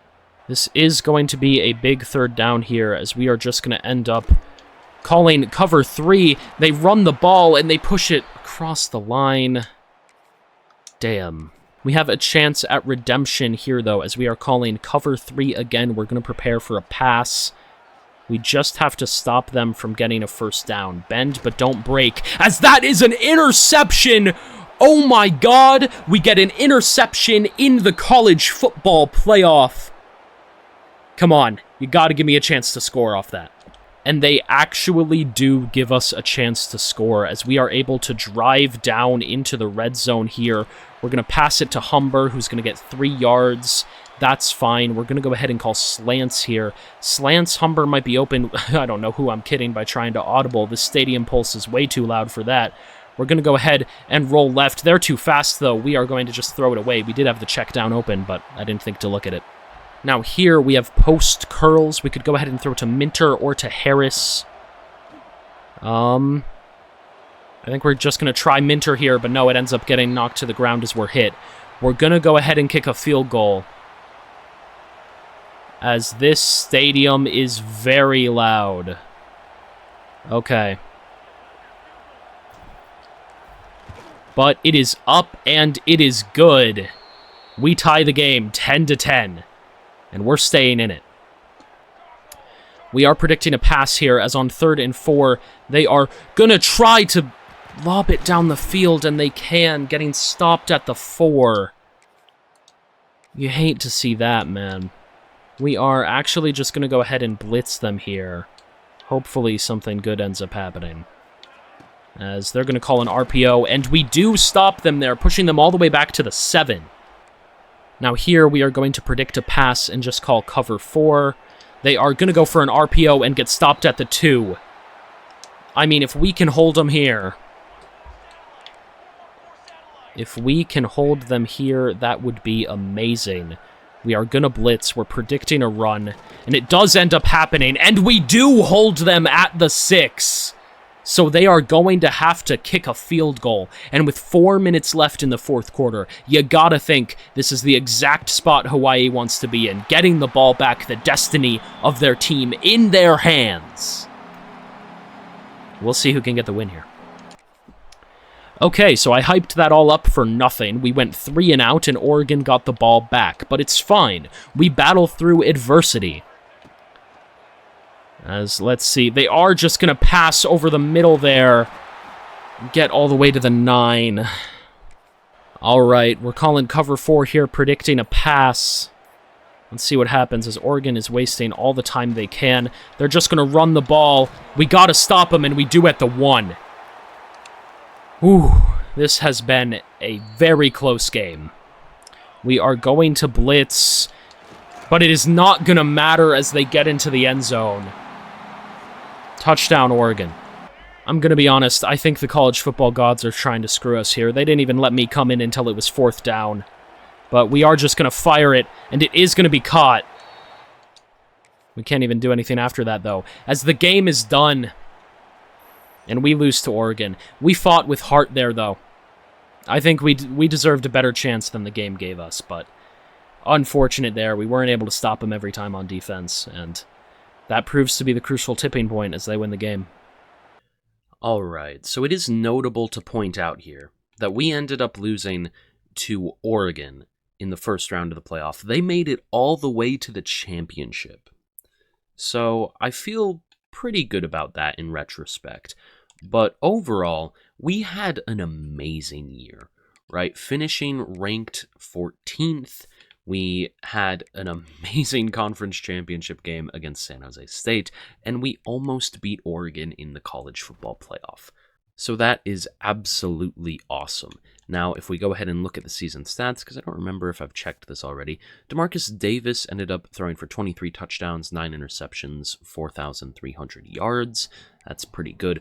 Crumpler, Davis actually ran for more touchdowns, but Crumpler in his freshman year, he had an okay year. 500 yards, 7 touchdowns. It's not great, but he is an impact dev, so hopefully he progresses a decent amount. Receiving-wise, Harris had an insane year for his senior year. Absolutely amazing. Humber, pretty good for his sophomore year, though he only has normal dev. Minter, hopefully he's going to progress and be really good next year. Ualata, if he ends up staying, we'll see. I pretty excited for the team. For the offensive line, that's a lot of sacks given up, but hopefully it's fine. It does look like we're going to be able to retain most of our offensive line, except for Jackson, because he's a senior. And defensively, oh my god, we had 15 sacks for Woodfork and 12 for Jackson Howard. That's crazy, along with 6 for Ume. So that is... And tackles for loss is crazy too. That's absolutely insane. Interceptions-wise, we did great. Tackles-wise, not really. But the defense overall was very, very good. And I'm excited to do some off-season recruiting. And for next year, which I do think will be the last one. It's going to be our last chance to... I can talk. It's going to be our last chance to win the college football playoff. Alright, so in terms of players leaving, we are going to have... both quarterbacks that want playing time probably leave. That does make sense. I'm going to see if there's anyone else maybe more important that we could try to persuade to stay. No, Buck hasn't been persuaded. Unfortunate there. We will try to persuade both the quarterbacks. I don't think they're going to stay. No, we finally fail at persuading him. We fail at persuading him. And then everyone else is normal dev. I mean, I guess just because we have a high chance, we'll try there, but yeah, we're just going to try to persuade. Actually, I think we have enough to try to persuade everyone, or at least almost everyone. We're pretty close. Hey, we're getting a decent amount of them to stay here. Let's not do a low. Let's do this medium instead. No, not been persuaded. Okay. I mean, they're both normal devs, so I guess no, we did have enough. I've been talking in circles. Sorry. We did have enough to try to persuade everyone, I think, unless no, we failed at persuading Cheryl's. Okay. Yeah. So outside of transfers, we do end up losing Colton Hood to the draft. We lose Jackson Howard as well. We're going to lose Jake Crawford and Jackson Harris and Magnus von Saldren. So we lose a decent amount of players, but honestly, it's only a few 80s, and with progression and off-season recruiting, I think we're going to be even better next year. Alright, so this is going to be our recruiting board for the off-season. I do actually think we're going to be able to win this battle against Nebraska pretty easily. I think we're going to get him. I think we're going to get him. I think we're going to get Meadows, Folsom, Stewart, Butler. I think we're getting all these guys. And then for transfers, we're going after Malcolm Ziegler. We're going to move him to free safety because we need a free safety. We need an edge rusher, so we're going after Bai Job. We need a offensive lineman. Technically, we need a guard, okay? And I know it's kind of lying to him because he says he really likes our playing style for tackles, and tackles aren't guards, and I get it. But in these games, you can kind of interchange any of the offensive linemen. So I'm gonna try to get Sifo Ogbanyana. I hope I said that right. I'm gonna try to get him, and then we can move him to guard. And then we're going after Duncan Grant because he wants to win a championship, and we need a plan after Davis. That's the whole reason. And we just have the hours to spare. We currently have 115 hours to spare, and I just haven't used it. I mean, I guess we could schedule visits, but, like, I don't want to schedule any visits for week 2, because we might need to use that on the transfers. So, I could go after more transfers. Maybe I'll do that. I'll add 2 more transfers, sure. Alright, so here we go. We ended up adding a few more corners because I realized we actually needed corners. I must have somehow missed it. But we also are putting on Robert Joel just because he's a highly touted prospect, or not prospect, but transfer rather. And we can. So I don't. Recruiting is ridiculously easy when you have a bunch of A or A+ grades to deal with. So yeah. I am pretty excited for this next year, and I'll let you know how all this recruiting goes. Ah, damn. Unfortunately, Duncan Grant does commit to Alabama. Unfortunate. That's okay. Damn, so unfortunately, Joel has decided it will not be us, and Ogbanya has also decided that it's not going to be us. But we did get Ben Hanks, and it's looking like we're going to get DJ Pickett here. So I am pretty happy about both of those. Oh, the playing time has gone down to an F, so that is bad. But hopefully we should be okay. Alright, so this is going to end up being our last week of recruiting here in the off-season. We did end up having to fill everything out with some 3 stars and even a few 2 stars because we just needed enough. But I am going to hope that we end up getting these transfers because it would be pretty good for us if we did.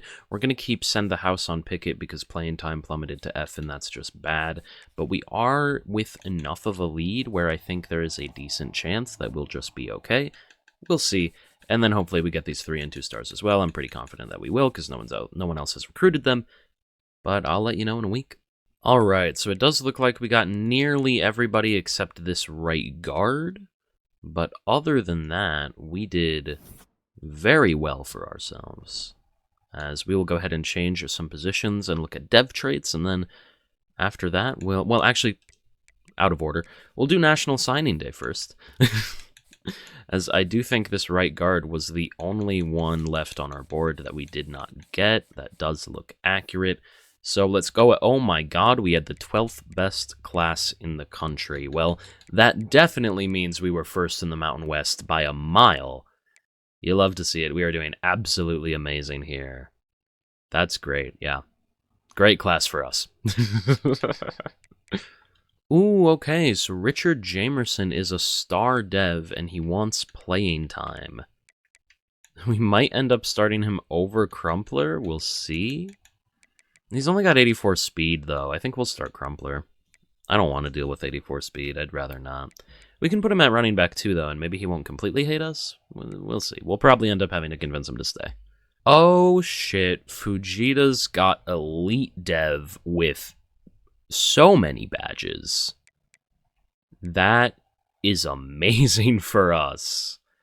We could, man, we could redshirt him, but I almost don't want to. We'll see.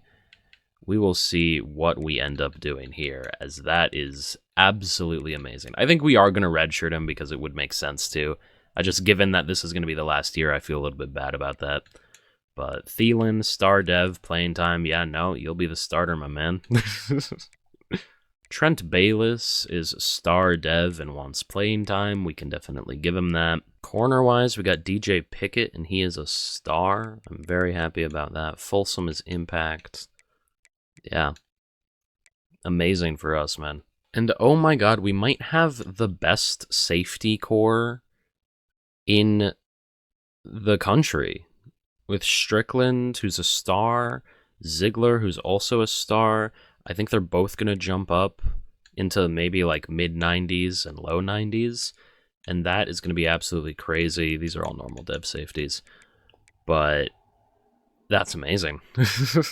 And oh my god, I almost forgot about Parker Chamberlain. He's a star dev as well. He's 78 as a freshman and he wants playing time, so we're going to make sure to start him. He was an athlete, so that's why we accidentally skipped over him.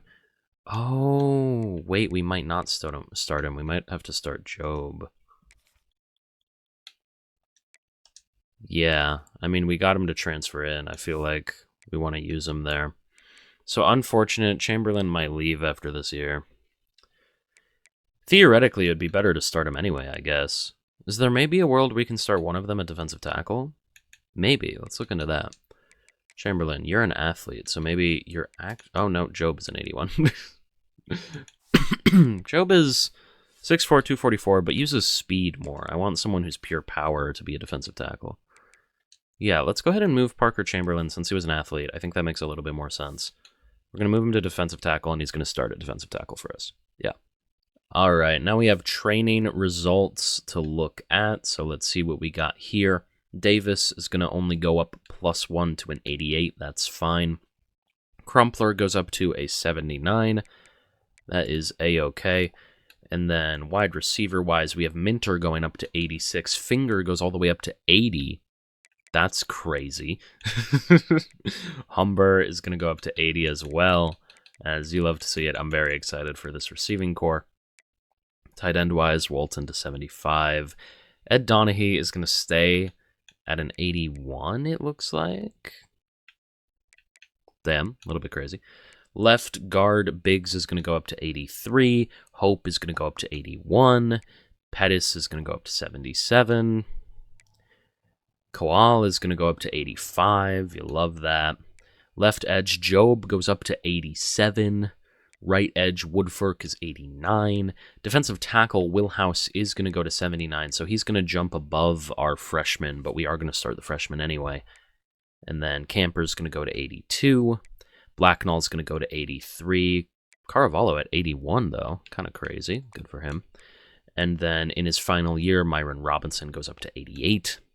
Corner-wise, we got Pickett at 91. We have Hanks Jr. at 86.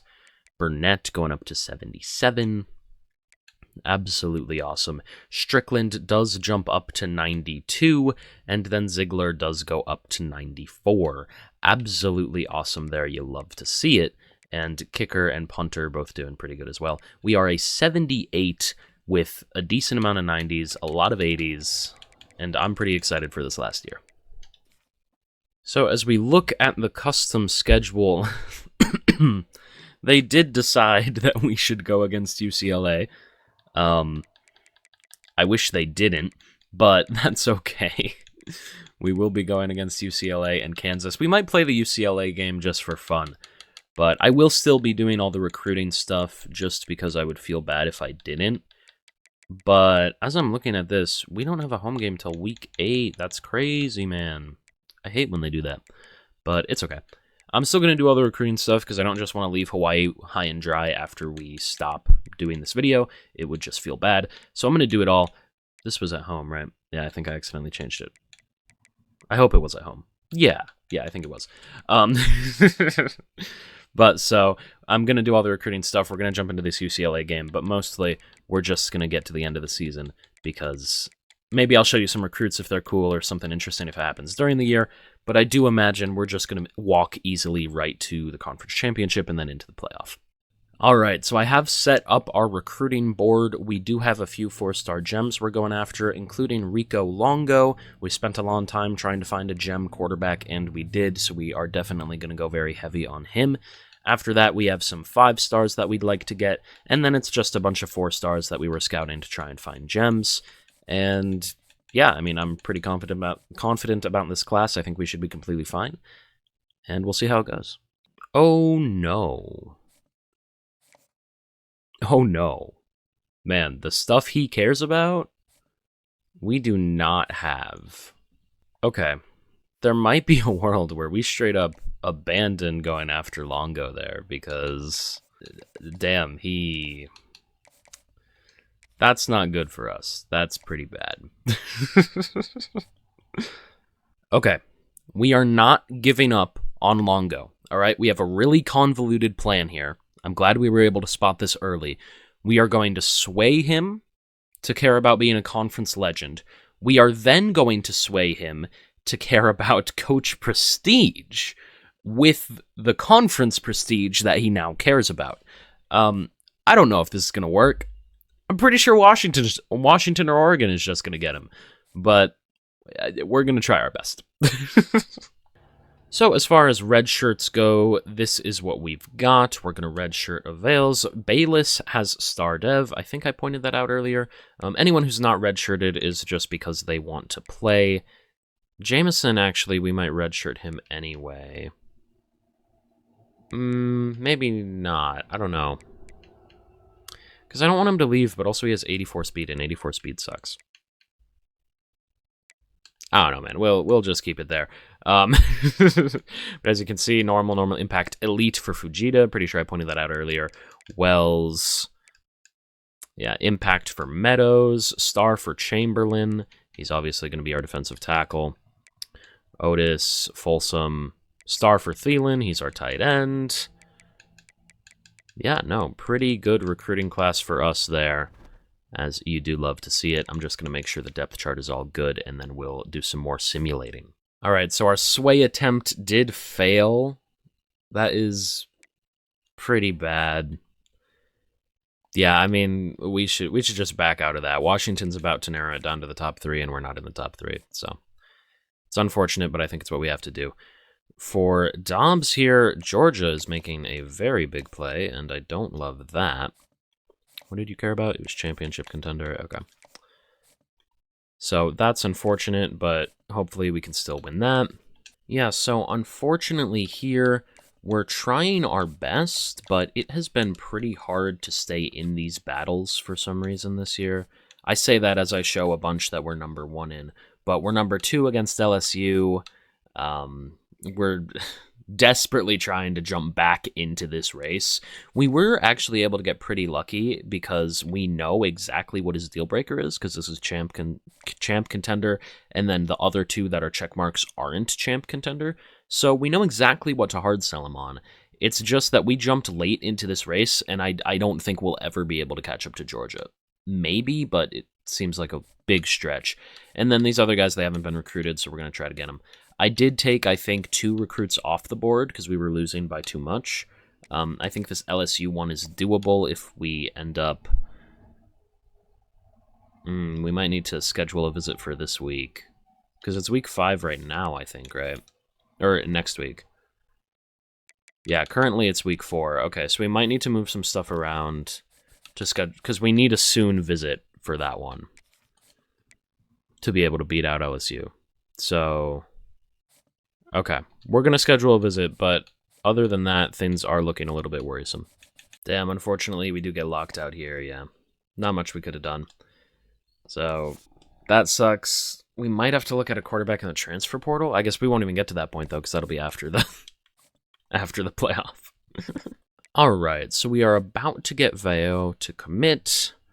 We're probably going to get Kashima eventually, I hope. We'll see. Knox might go to Notre Dame. Knox hasn't even had a visit with Notre Dame yet. Yeah, that's scary. Okay. And then Amodu. I mean, our Sunday player thing, it's not good enough to convince anyone to come here. So, pretty scary there. I think we just have to give up on both of these because I don't think we're gonna get them. I think they're gonna catch up and we're gonna be sad. Hopefully, we end up being able to get Kashima still, but I really don't know. All the hard sells were not great for us this year. We had a bunch that just weren't our strongest things, and that's really unfortunate. Oh my god, we actually lost. I was really hoping for an undefeated year, man. We go out and lose to Louisiana. Well, that sucks. I hope we go the rest of the year undefeated. I hope, man. All right, we're doing something a little bit different here. We're actually going to try to sway Kashama on primetime player.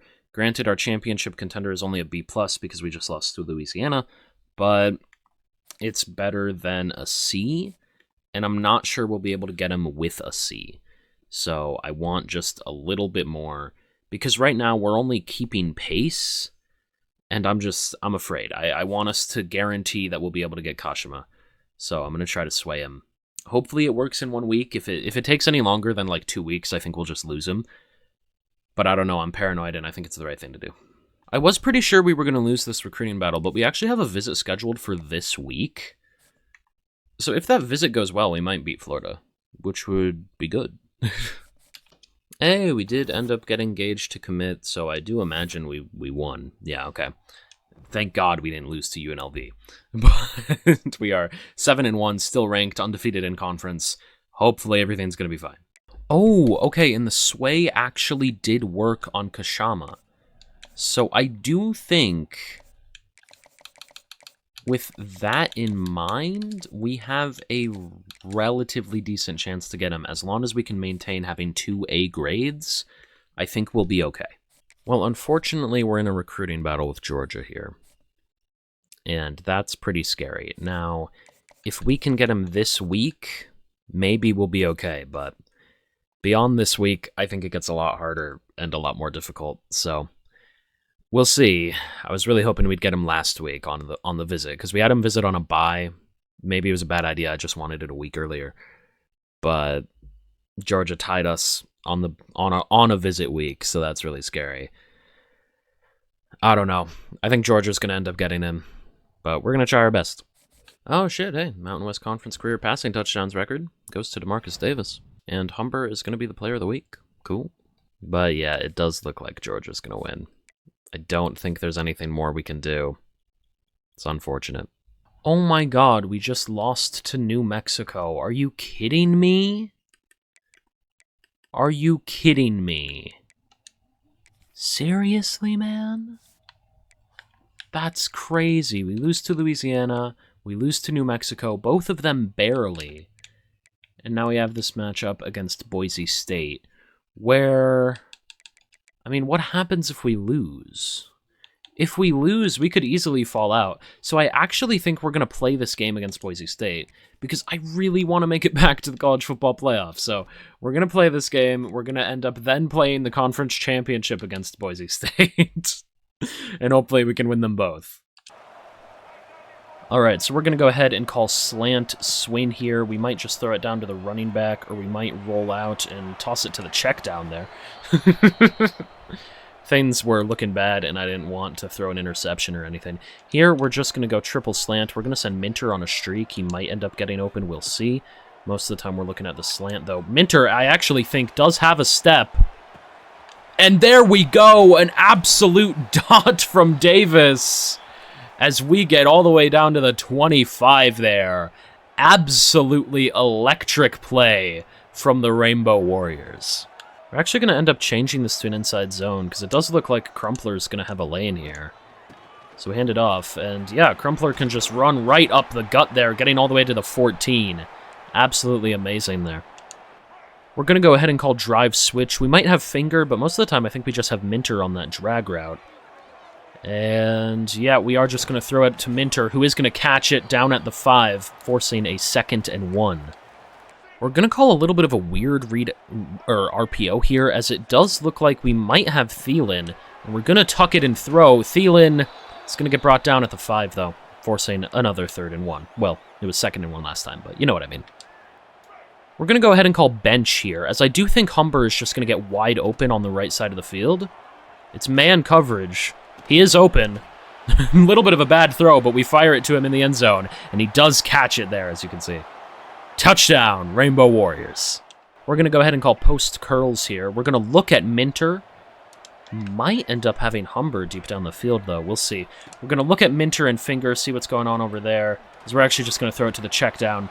Ends up dropping it. Pretty long field goal here. And they are going to have us kick it. Okay. So this is going to be a 52-yard field goal. Let's see if we can make it. And I do think we're going to end up having the strength, as it barely squeaks in there. Making it 10-3. Rainbow Warriors with the lead. Alright, this is a big 3rd down here. We are going to send pressure. And they do just throw it over the middle. That was my assignment. My bad there. Alright, so here we're going to call corner blitz and see what happens, as they are just going to run the ball.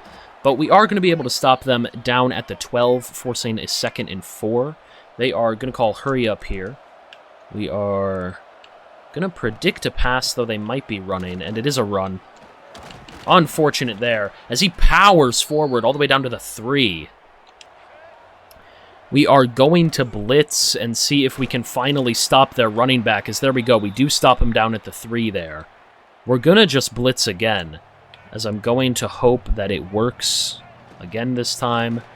That is going to be a run. It might have been an RPO, but we do stuff them nonetheless, stopping them at the 4, forcing a 3rd and goal, where we are going to call cover 3 match here. And we just have to play good, solid defense, and they will not get into the end zone here. The stadium pulse is rocking. And I completely missed the tackle there. Touchdown, Broncos. And that's unfortunate for us. Alright, so they did get a field goal, but we do have a chance to take the lead here. And we're just going to throw it over the middle to the drag, who's got an open lane. Finger down the sideline all the way to the 1. Love to see that. We're just going to call an inside zone split here. Crumpler should be able to run right into the end zone. And he does. Touchdown, Rainbow Warriors. We take the lead right back. This is going to be a big 3rd down here, as we are leading by 4 in the 4th quarter.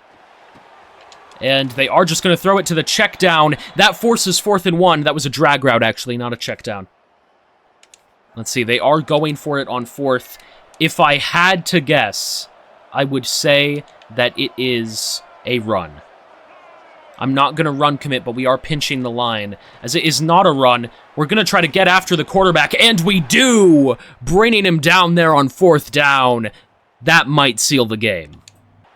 We're going to go ahead and call halfback screen here, as we are just going to throw it to the running back right away, who catches it and is brought down, forcing a 3rd and 6. Now we're going to go ahead and call all hitch. We might actually be able to get away with an inside zone here. It might be crazy, but I think it actually works. Look, they have no one in the box. And yeah, Crumpler is going to be able to run up the field, get all the way to the 6. Amazing call there. We're going to go ahead and call levels here. We might look at Thielen in the... Yeah, we're just going to dump it off to Thielen, who doesn't see the pass. Unfortunate, man. We are going to go ahead and call a play action here. We might look at Griffin, as unfortunate, brought down for a sack there. Yeah, no, the play calling has not been great here on this drive for me. But we're going to go ahead and call triple slant and hope that we can get into the end zone. I think we have a decent chance at doing it. Going to go ahead and take the snap. We roll right, which is really unfortunate, and we just have to throw that away. Okay. We are going to go ahead and take the field goal here, which is going to give us a 20-13 lead. And I'm very scared. The stadium is absolutely rocking right now, as under heavy pressure, not going to be brought down. I forget what button it is to make him run after the quarterback. I think it's clicking the right stick, maybe? I'm not sure, though. We're going to go ahead and call Tampa 2. They might just be running it. We got to be prepared for that. And nope, it's going to hit the 2-minute warning. So we're actually going to end up blitzing both middle linebackers here, as they are going to get after the quarterback, and he does have to throw it away. There you go, forcing a 3rd and 1. We are going to try our best here, so we will see what they can do. They're going to just throw it to the sideline. It's overthrown, 4th and 1. The question here is, do they run? And I think the answer is yes. They don't end up running. They're going to pass. They fire. It's incomplete! And Hawaii's going to win the game! So we ended up just kicking a field goal there on that last drive, but we do beat Boise State, securing our bid to the conference championship, and then hopefully we'll win that to move on to the playoff. It has been a crazy year, but I think we can get it done. And it is a rematch against Boise State, okay. I was hoping maybe it'd be another team. Alright, so as we get ready to run out onto the field in the rain, who is ready for the rematch against Boise State? I'm pretty sure we haven't played them a single time till this point, right? Have we played them in one of the conference championship games? I don't even remember.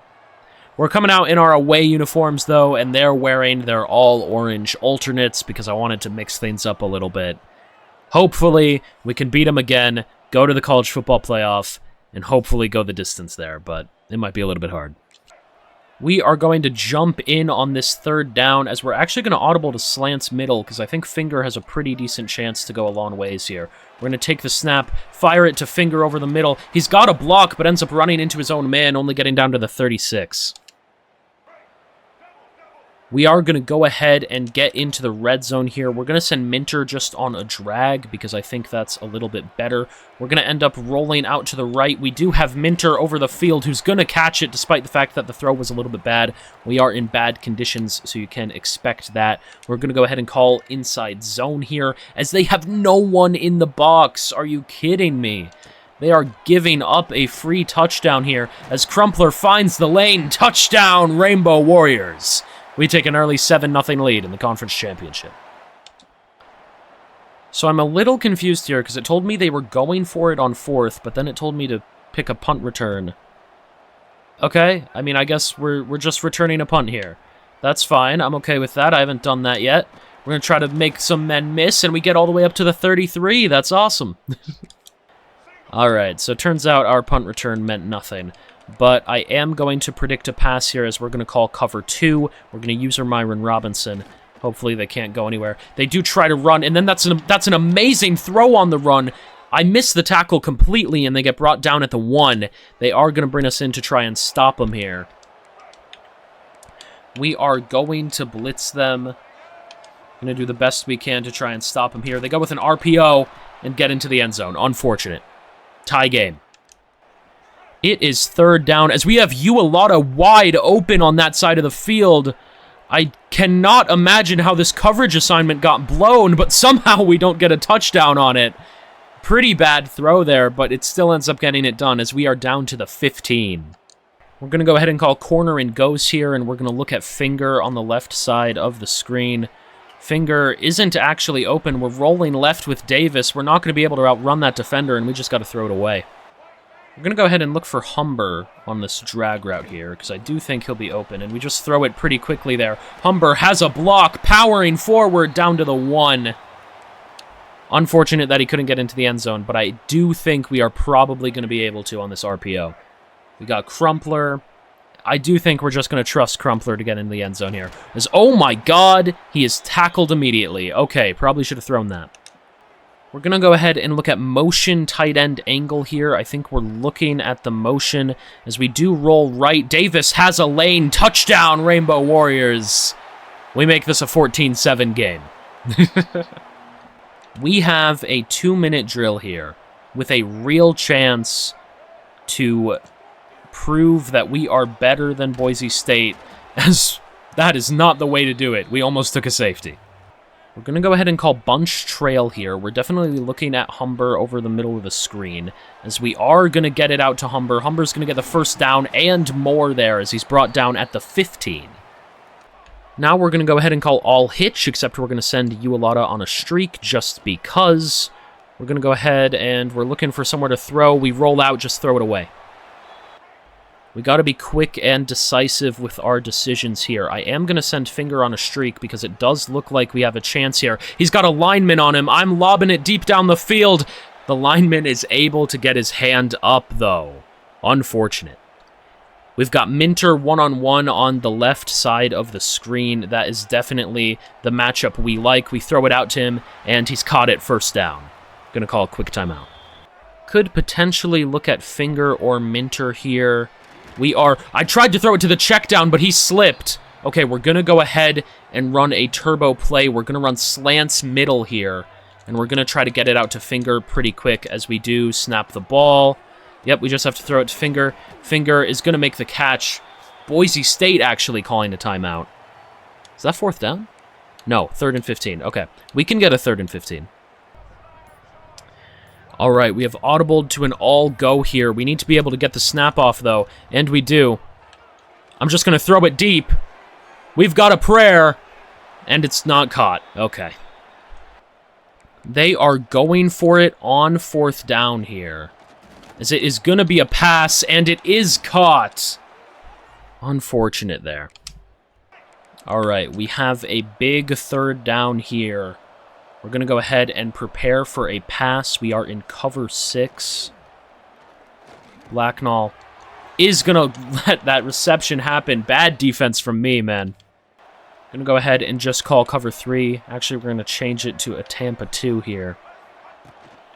And that is going to be a play action. We bring him down for a big sack there. Woodfork, making it 2nd and 17.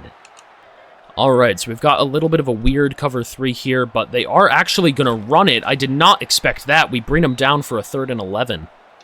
And now we are just going to drop back into cover 4. We're going to predict a pass, and we are going to hope that we can bend but don't break here, as actually their quarterback is going to get the first down. Oh my god, man. All right, we're blitzing here, hoping that they're going to run. They call what I think was maybe an RPO, but it might have just been a play action. If it was an RPO, it was the complete wrong read.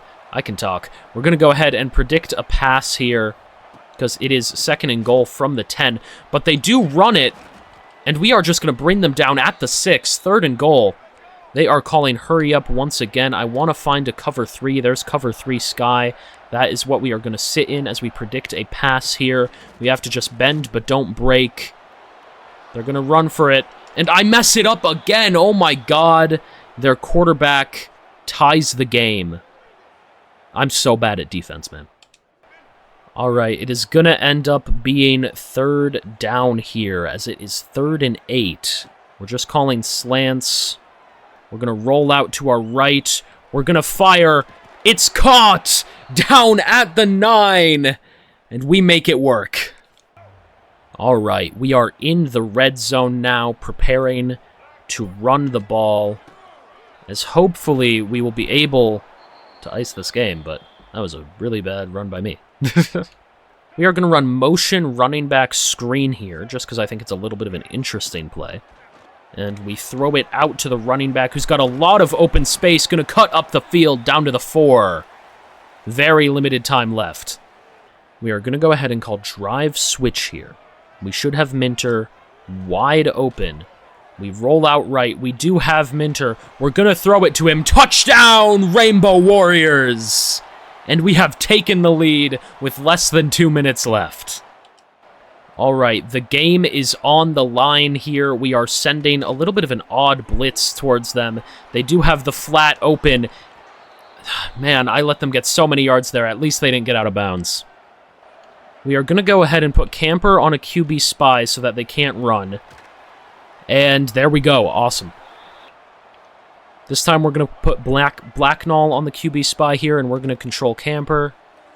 And they just throw it down into the flat, and they get out of bounds, making it 3rd and 9.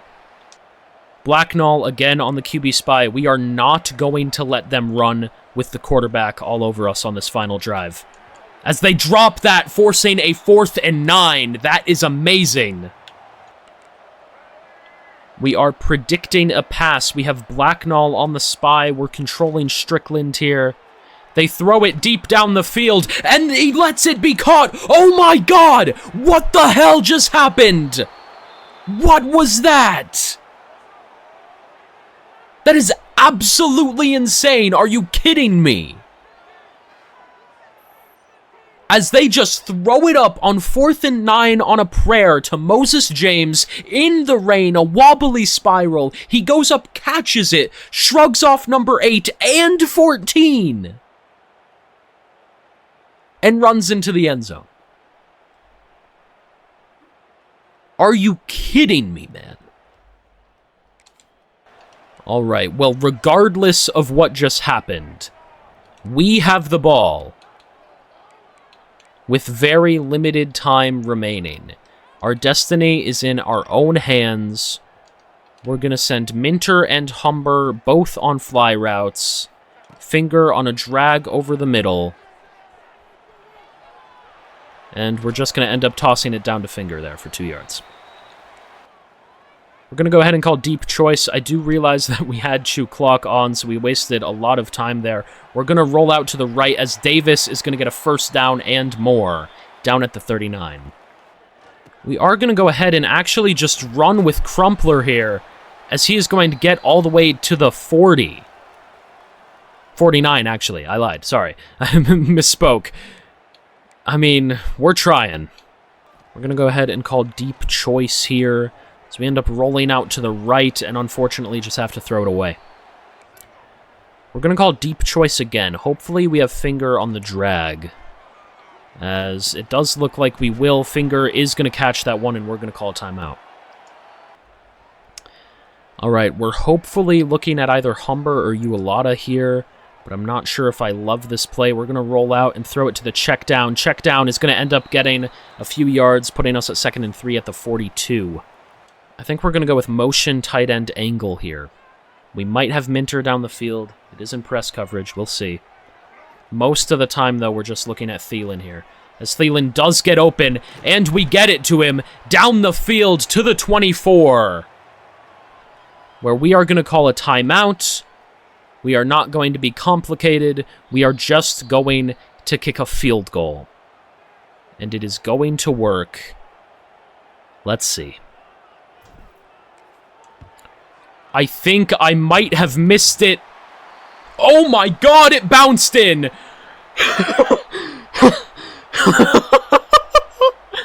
Oh my god, I actually thought I missed it there. I was so wide right. That was such a bad kick, but we end up winning anyway, as we have practically stumbled our way into 3 times in a row winning the conference now. 2nd time making it to the college football playoff, where hopefully we'll get a little bit further than we did last time. Austin Carlisle is going to win the Heisman for the Clemson Tigers. And let's see, does it show us now? Wait! What? They let in Memphis? They let in Memphis over us?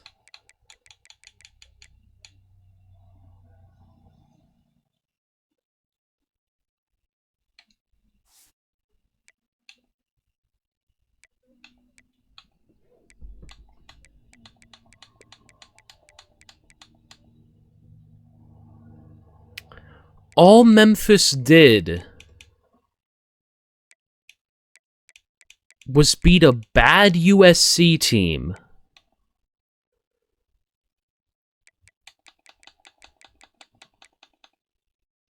And beat Tulsa in the conference championship. We beat A good Kansas team. A bad UCLA team. We lost to Louisiana. Lost to New Mexico. Beat Boise State twice. And we're back at the goddamn Potato Bowl against a 67 overall Middle Tennessee State. We better kill them. I mean, at least we get to play on a cool field, but man, that was a horrible play. I am in shock. I genuinely am so... That's a safety. I'm in so much shock right now that we somehow did not make the playoff. I was so confident that we would that I just didn't even accept a world where we wouldn't, like, even be invited, you know? I was like, I don't have to worry about that because we are going to be... That's a sack and a fumble. As this is... the wind has been completely knocked out of my sails. I cannot believe that happened. We're going end zone. I don't care. Touchdown. I cannot believe that they did not give us the recognition of the college football playoff. And even then, that they make us play Middle Tennessee State in the Potato Bowl. This is outrageous, man. It's almost poetic that we can never escape the Potato Bowl, no matter how hard we try. But I don't know, I'm feeling a little bit too hurt for poetry right now. I really believed in this team's ability to make an upset, you know? I thought that we had a pretty decent chance that, like, if we could get something done, then maybe, just maybe... Like, I don't even know what I'm trying to say. I thought we had a chance to... They call a timeout. I thought we had a chance to win a game in the playoff. I never thought we were going to win the whole thing. I'm going to be honest. But, like, I thought we could make some noise. And then this just... completely denies us of even having the chance. Like, we're just going to stand in the pocket here. We're going to throw it. It's caught down at the 1. We're doing literally whatever we want to Middle Tennessee State.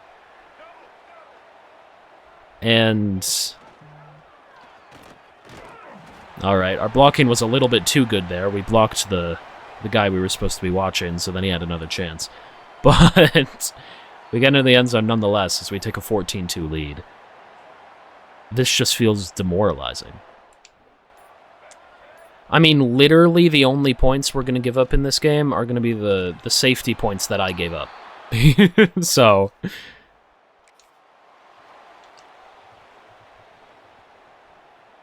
They're going to bring us in to kick this field goal. Man, I missed that one. Damn. I can't even process what's going on here, man. We're going to come in on a 3rd down. Deep divide, I guess. Maybe we look at Brazil down the field. I mean, I just want some sort of highlight play. Yeah, Brazil's open, but we can't get it to him. Damn, 4th and 5. Turns out it doesn't matter, though, as the team gets into the end zone. And there, I mean, they're going to stop us, but we'll get in eventually. We're just going to run to the left side of the field here. And it's going to end up working as we walk right into the end zone, making it 21-2. Surprisingly there, they actually got into the end zone. I did not think that they would, but it's 3rd and 5 here. We are just going to throw it to the check down, who's actually going to get open. Insane, as we get all the way to the 27. That's crazy, man. We could kneel it out, but I'm not going to do that. I am too bitter for that right now as we throw it to Finger, making it 4th and inches. Hey, big field goal. Nah, we're going for something else here. We're going to look at, like, levels, I guess. We're going to block Crumpler.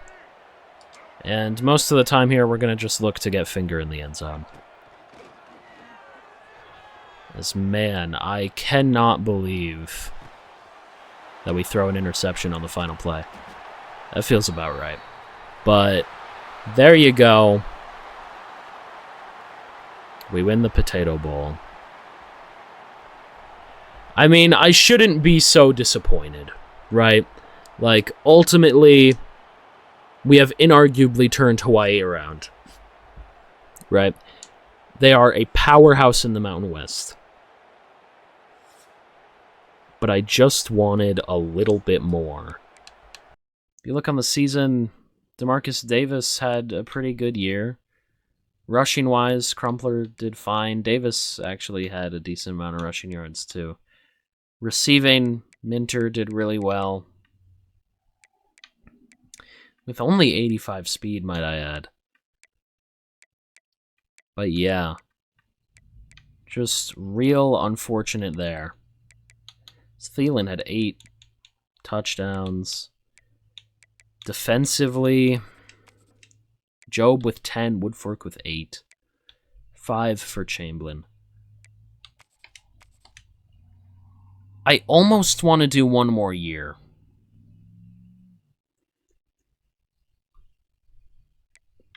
Man, because that sucks. And the team is actually really good right now. We'll see.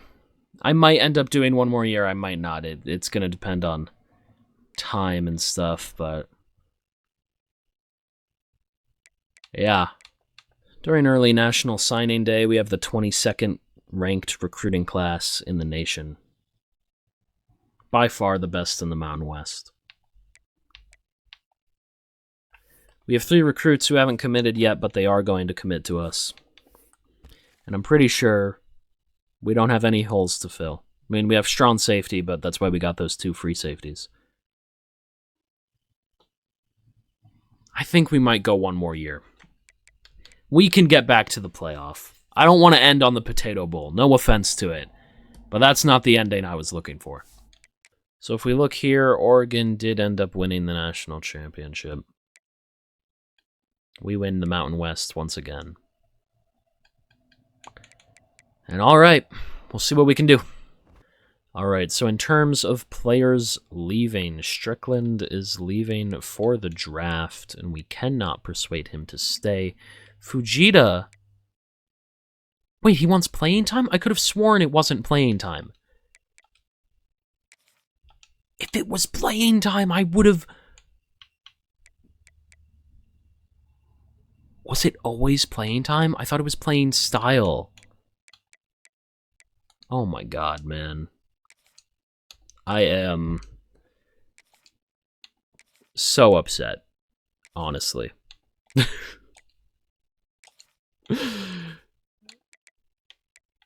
Fujita leaving on top of everything is just insane. Ziegler's leaving for the draft. Strickland's leaving early. Pickett's out for the draft. Davis is out. Job is out. Myron Robinson, Chad Woodfork. We're losing all of our good players. I was going to try to bring him back, but he won't even consider coming back. I'm going to be completely honest with you guys here. I basically scrolled down the list of all the transfers, and anyone who had, like, an A grade for whatever their deal breaker was, I was like, hey, you want to come to Hawaii?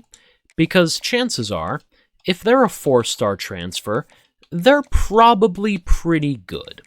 So, why not? I want to win a championship. I'm losing it. I swear to God, we better get Julian Lewis. If we don't, we have a backup with Madison Kell. But I want Julian Lewis, so I hope we get him. We're also bringing in Kevin Thorpe, because our star wide receiver left, our elite wide receiver left, because he said he wanted playing style, so then when I redshirted him, he changed it to playing time. I think that's what happened. Either that or I can't read. Either way, we were in the Potato Bowl when we deserved to be in the college football playoff, and I'm upset. Oh, and here's the draft results. Ziegler drafted round 1, Pickett round 2, Strickland round 2, Davis round 6, Joe round 7. So, we had a lot of players drafted. Lewis is dangerously close to committing to Michigan. Do not do that, please.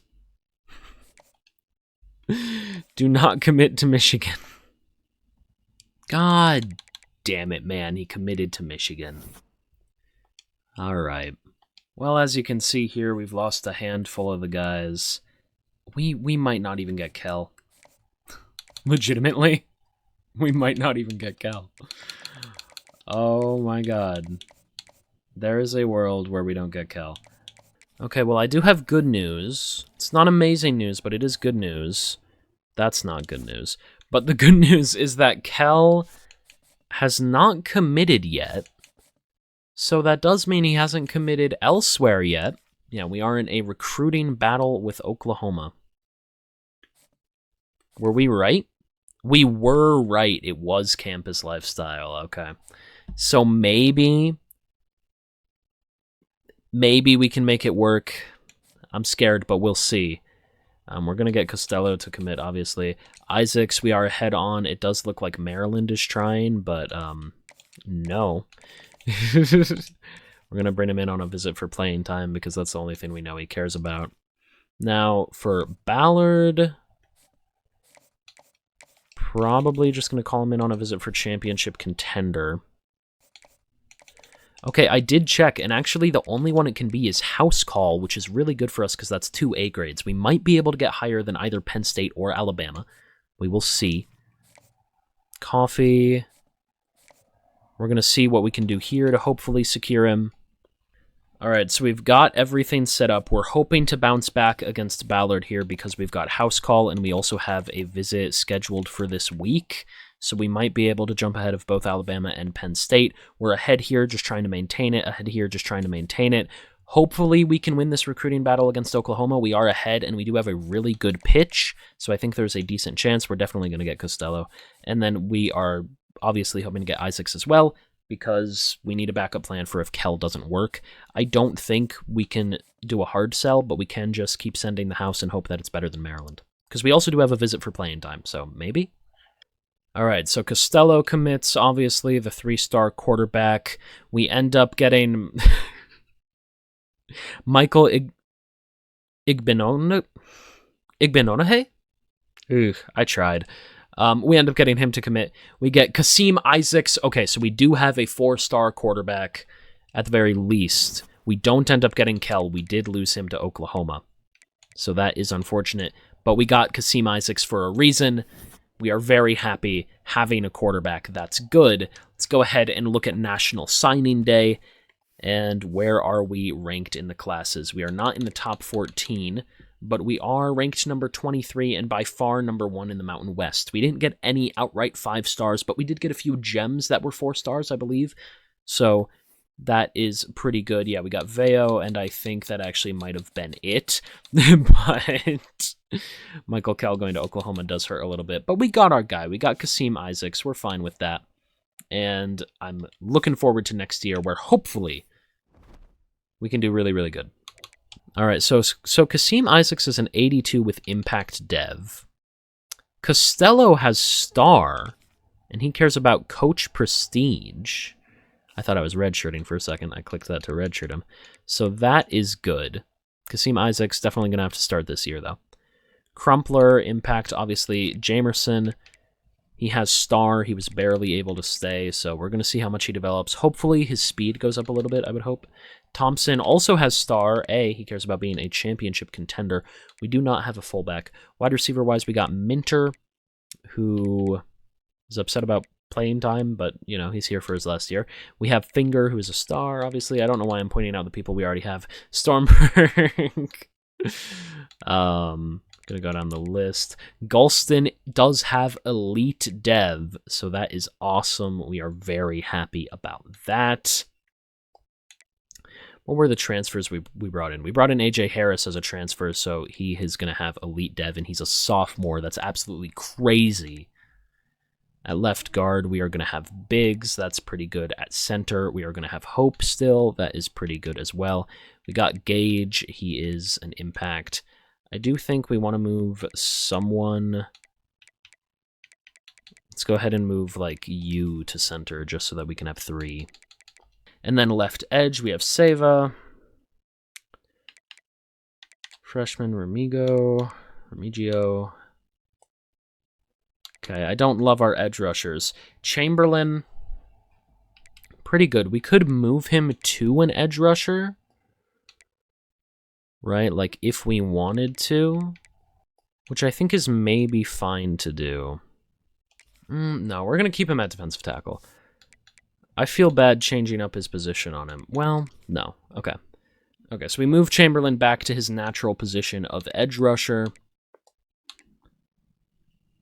And then Camper is going to be at the Sam. Blacknall is going to be at the Mike. And then we're going to have Whitehead at the Will. Cornerback-wise, we have Hanks. We have Igbinoge. I can't say it. I don't know.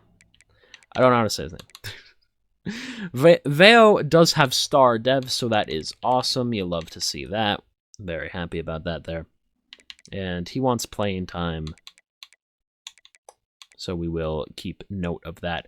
Marcus has impact dev, and then you have impact as well. And for our athletes, they're both normal. Okay, whatever. Gonna go ahead and look at training results here as Harris is up to a 92, 92, 91. We're an 85 overall team. Isaacs is up at 84. Crumpler is up at 83, along with Jamerson as well. Crumpler had big impacts to speed here, going all the way up to 92. So that is crazy. Wide receiver, Minter's up to 89. Fingers up to 88. Harbor is up to 80. So you love to see the team getting so much better. Thielen goes up to 81. 85 and 92 is absolutely insane. 87 here for Biggs. 88 for Hope. 86 for Donahue. 84 for Bayless. So Trent Bayless does want playing time. We might start him over Donahue. And then Koal. Absolutely great. Coffee as well. Dykes. Man. Andy, Seva, Chamberlain, Otis, Worley, Chosen. Yeah, I mean, the team is honestly looking really, really great here. And that is crazy. I'm very excited about how good the team is doing. Blacknall finally up to a 91 into the 90s. You love to see that. For the Will, we got Whitehead up at 88, 92, 86, 81. Only 75 for free safety, but 86. Love to see that. 82, 81.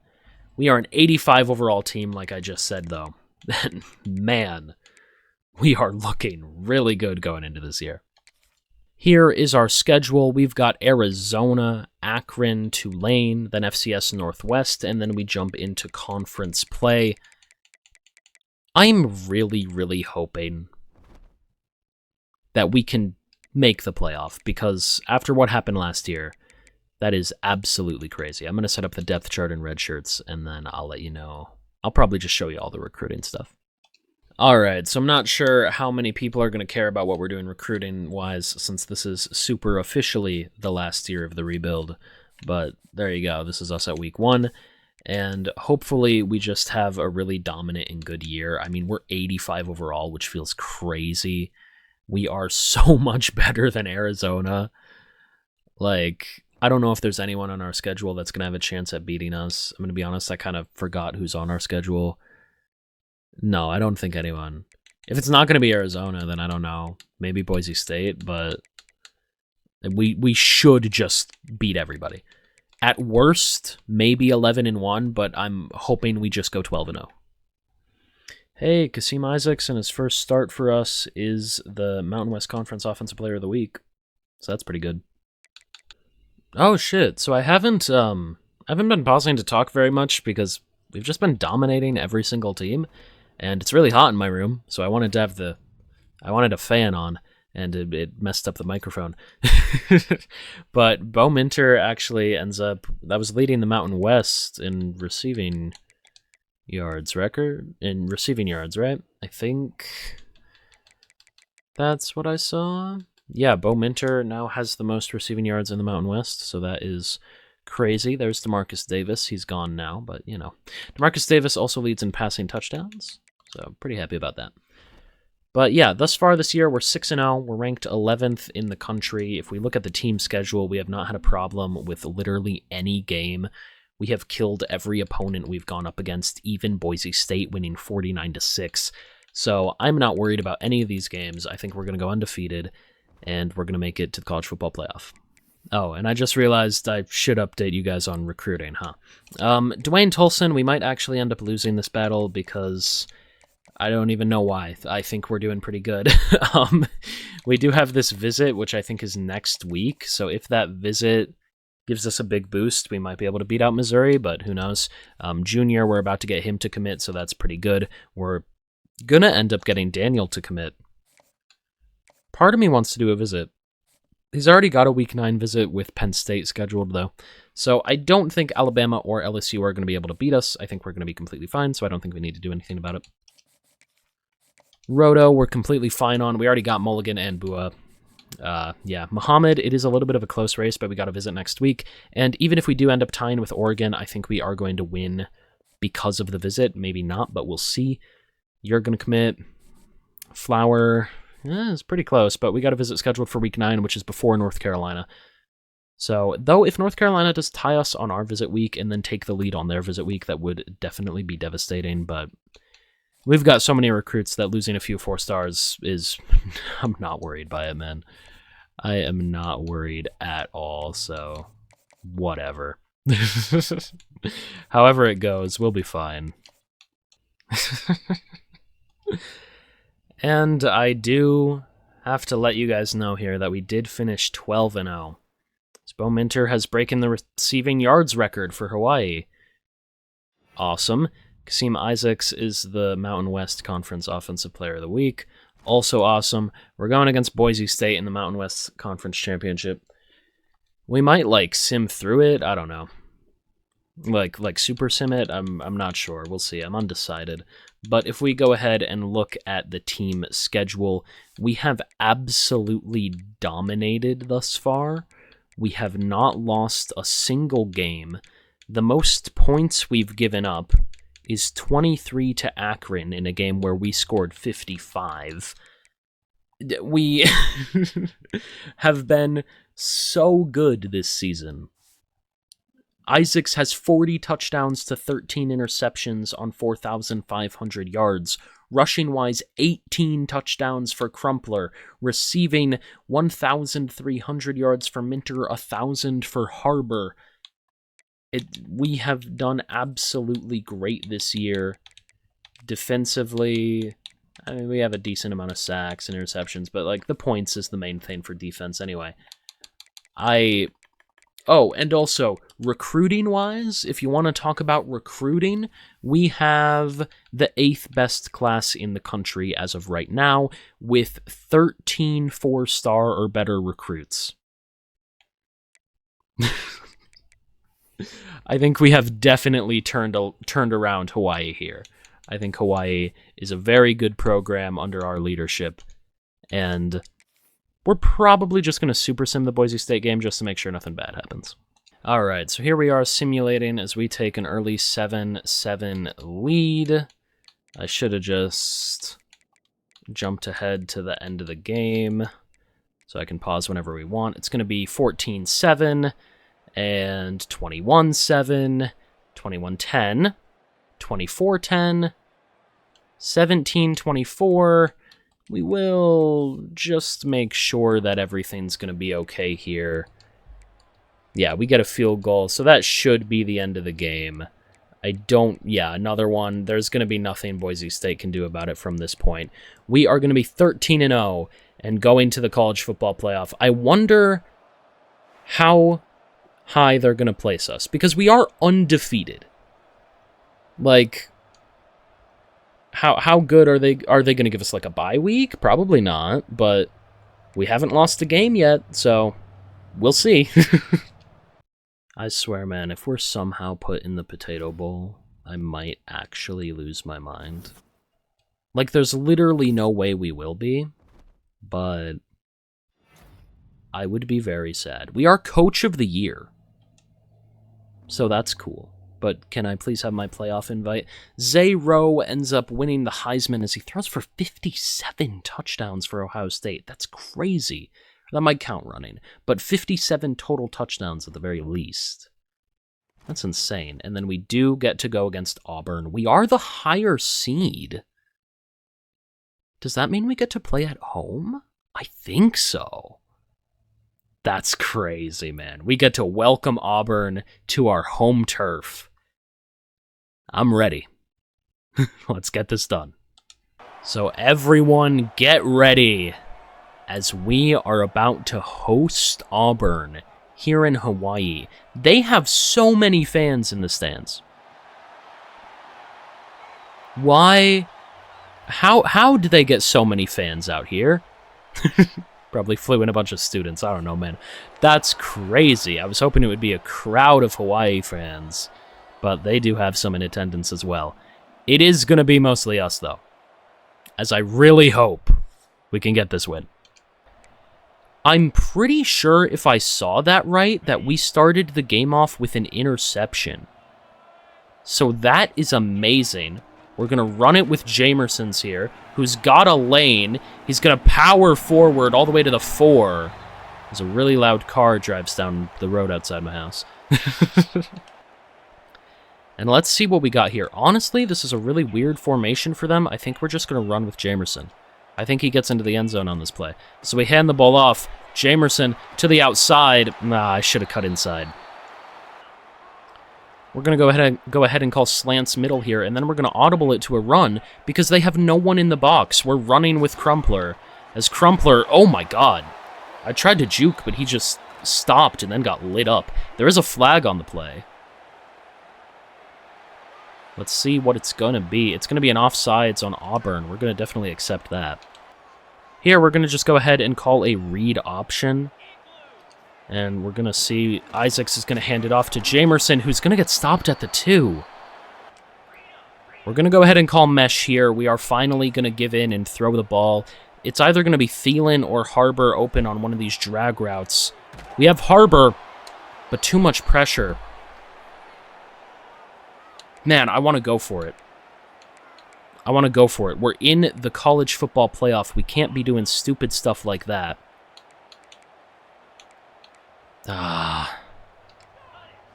We're going to go ahead and look at stick here. I don't know if this is the best way to go about it, but I really think Thielen is going to be open. And he is. But he isn't in the end zone. Oh, my God. Oh, man. We are going to prepare for a pass here as the stadium is rocking.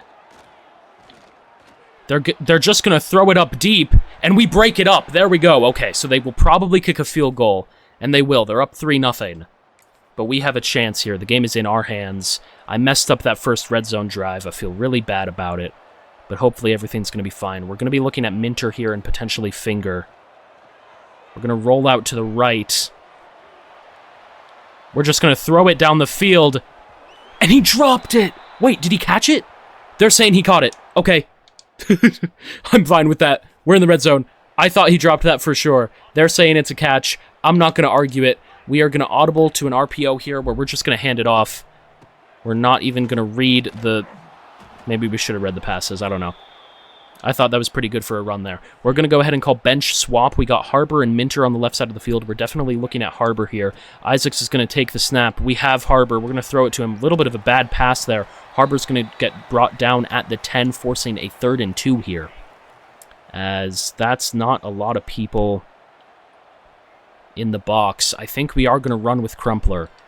We're going to trust our offensive line here as Crumpler going to power forward for the first down and a little bit more. We're actually going to call Turbo and just call the exact same play again. They end up changing into a goal line formation, but Crumpler going to run by him. Touchdown, Rainbow Warriors, as we take the lead at home in the college football playoff. We are deep down the field here. I want to call like an inside zone. See if we can find one. Yeah, we'll go ahead and audible to this inside zone because they have everybody right at the line. I think that's a really bad idea for them. 2 minutes left in the second quarter. We're just going to run it. And Crumpler gets stopped. Damn. We're going to learn from our lesson earlier in the game and take this field goal. Oh, did I miss it? No, okay, I made it. I have got jitters. You have no idea how long I've been doing this to finally be... Okay, it actually hasn't been too long. It's just, I've been trying to... I don't know, I've been testing out different things in Dynasty for like 20 hours at this point, and now I'm finally here. Not in this save specifically, but I really want to get this done. We got to make the stop here on 3rd down. Alright, we are expecting a pass here. The stadium is very, very loud, and they are not going to be able to get very much done there, as they will be able to take a kick, and they do make it. We drive very far down the field, though, as on 3rd and 3, this game has gone very good for us. Isaac's going to take the snap, just going to throw it to the check down. Thielen going to push forward. First down, breaks a tackle, brought down at the 19 as we are in the red zone. This is a red zone alert here. We are just going to call bench. We probably have Minter on the left side of the field there. And we do. He is wide open as he's going to make a man miss, but ends up getting lit up by 27 there, down at the 5. If we can get into the end zone here, I am pretty sure we have got this game on lock. We are just going to throw it to the check down before we end up getting hit. And let's see what the flag was. The flag is going to end up being offsides. You love to see that for us. We're going to go ahead and call a read option, see if it works. We're going to watch the read here, see what he does. He's going to stay there, so we're going to hand it off. Crumpler cuts up the field, gets down at the 1.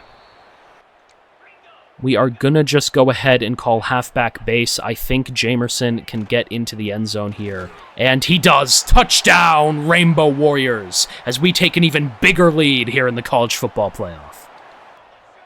They have just not been able to get anything done this game, as they are going to hand it off, and we stop them on 4th down.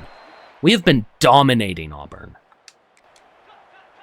It is 3rd and 1 here. If we can get this first down, the game is all but over. Isaac's going to roll out to the right. Going to try to run for it. Gets brought down at the 39. They're going to tell us to take this 56-yard kick. Honestly, I just want to put the dagger in them.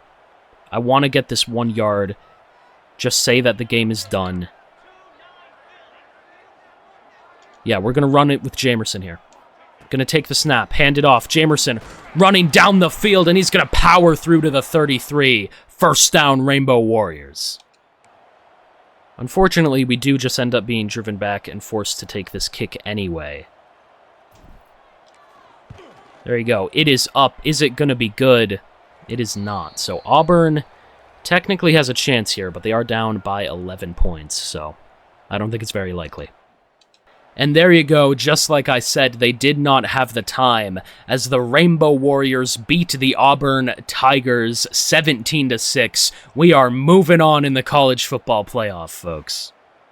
Oh, damn. We get to go against number 1 Georgia. Okay. And hey, I've unlocked Strategist, cool. But going against number 1 Georgia here... I am pretty scared. They are 94 overall, so we will definitely be the underdogs going into this one. Well, let's see if we can do it. And here we go. The Cotton Bowl. I do think it's notable that we have come very, very far since year one. Right, like... absolutely crazy to be playing against Georgia here. I hope we can get the win. And I think we've got a decent chance at it.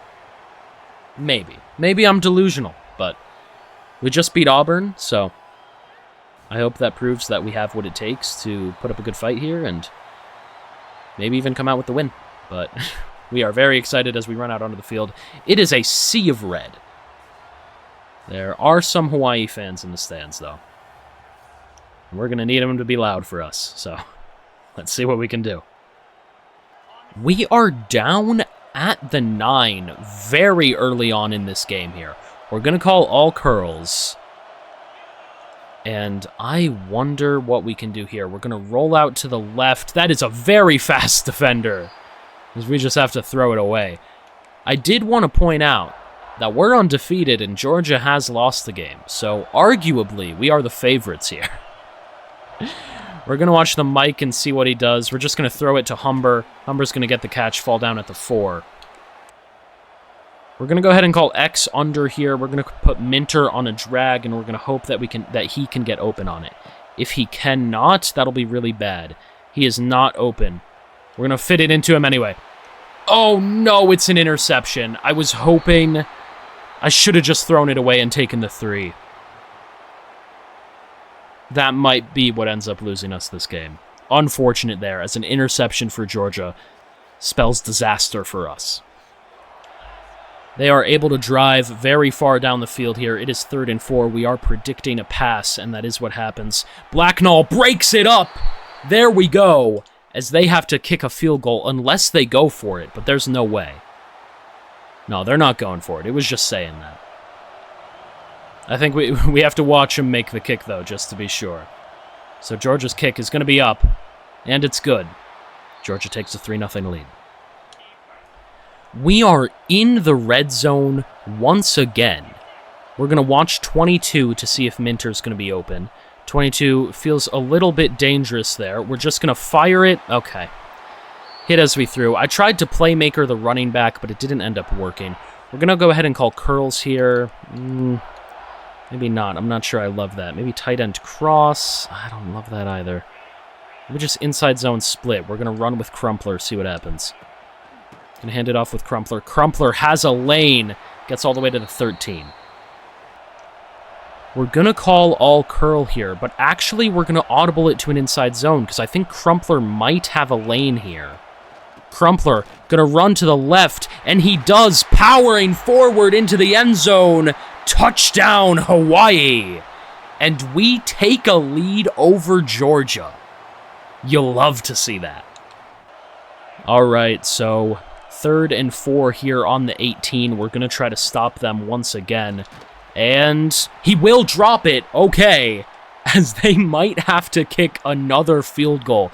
The defense has been impeccable today. Imagine if we were up 14-6. That would be perfect. But instead, we are still just up 7-6. And honestly, that's better than I thought it would be, as the kicker falls over. All right, we are calling stick here on 3rd and 4. We're going to take the snap. Under heavy pressure, we're just going to throw it away. We do not want to do anything stupid here, as we are going to take our field goal. And hopefully go up 10-6.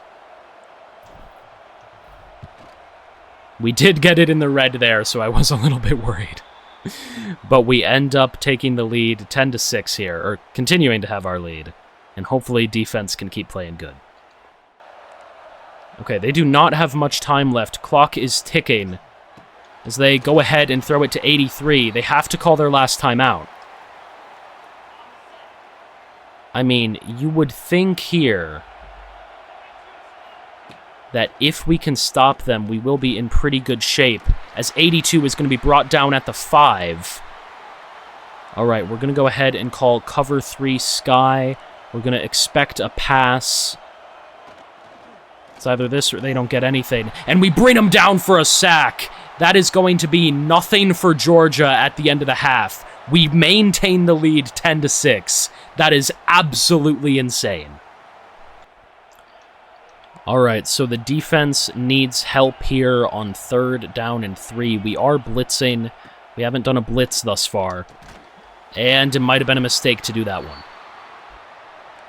All right, let's see what we got here. We are going to go ahead and call cover 4. It's super conservatives. They go for a read option, touchdown, Georgia. God damn it, man. All right, so we have a 3rd down in the 4th quarter here. We're going to audible into an all hitch, and we're going to look at Humber. Humber is going to be open, and we get it to him. He's got a lane, getting all the way down to the 18. Absolutely amazing play there for us. Now we're going to go ahead and call mesh. We are looking for Thielen or potentially Harbor here. Let's see what happens. We're going to roll out to the left. We have Thielen. We throw it to him. He's got open space. Touchdown, Hawaii, as the Rainbow Warriors take a 17-13 lead over Georgia in the 4th quarter. You love to see that. Oh my God. We just got an interception. All right, we can secure this win for us right here. A touchdown, and the game is all but over. So we throw it over the middle. It is caught down at the 9, making this 2nd and 2. We're going to go ahead and just call an inside zone here. Hopefully we can get the 2 yards that we need as we cut up the field, brought down at the 9. That's still going to be 3rd and 2. We're going to go ahead and call drive switch here. I think we're going to have Minter open over the middle of the field. We will see.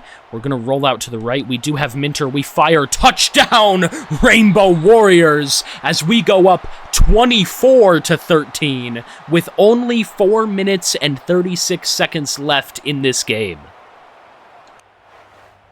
And that would be the end of it, folks. We ended up... Actually, we scored a touchdown. I thought we kicked a field goal. But we ended up scoring a touchdown because I think we got another interception. It was either that or a 4th down stop, and then it put us right in the red zone. No, it wouldn't have been 4th down because it would have called me. Yeah, so we were back in the red zone, and I don't know. I decided to sim it because we had just done like back-to-back-to-back red zone drives, and we ended up getting in the end zone there. So that is going to be a 31-13 victory over Georgia. You'll love to see that for us, as we win the Cotton Bowl and advance further in the college football playoff. As we advance forward here, our next game is going to be in the Rose Bowl against Texas A&M. And I am a little bit curious to check out the bracket. Who could we be going against? We're either going against Duke or Ohio State in the finals, if we can beat Texas A&M. Which I really hope we can. And here is the Rose Bowl, as we get ready to run out onto the field. I know I was messing around with the uniforms, but I just decided to go with the basic ones. Hyping up the guys as we run out onto the field here. I am excited. I hope we can beat Texas A&M. I think we will be able to. I've got so much confidence after just beating Georgia. And I think Hawaii is going to be your national champion. We'll see, though. So we have an early 3rd and 2 here. We're just going to call curls. We're going to potentially look at Crumpler, Finger, or Thielen here. Maybe Harbor, but I like those 3 instead. We're going to see what the Mike does. We're going to actually just roll out to the left and end up running for the 1st down there, as we had a clear and open lane, and we're brought down at the 23. We are in the red zone now, at the 13 to be precise, and I think we're just going to pass it down to Jamerson. Actually, no, we're going to throw it to Thielen. He's going to end up getting brought down at the 8, making this a 2nd and 5. We've got bench here. We're going to look at Minter on the left side of the screen. If that doesn't end up happening, we're either going to scramble or look for Jamerson. But Minter is going to be wide open, and that's going to be a touchdown for the Rainbow Warriors.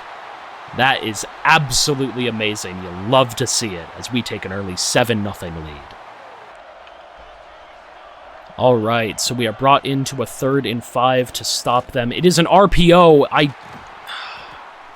completely missed that it was. I saw that it was an RPO, but I didn't see the right end, or the route from the tight end. I saw the stuff with the wide receiver, and unfortunately, I give up a big play there. That sucks. All right, so they are in the red zone now. We'll see what they're able to get done, as we are going to blitz them. Their running back going to push forward, get brought down at the 1. I thought he was making it into the end zone there, I'm going to be honest. We're going to go ahead and blitz them here. See what happens. They go in motion. It's going to just be a run, though. And we do stop them at the 1. Okay, we've got a chance. We are going to go ahead and blitz once again, as we are pretty sure this will be another run. And it is going to be, and we do bring him down at the 4. Great hustle play from 14 there, as the perseverance from this defense is amazing.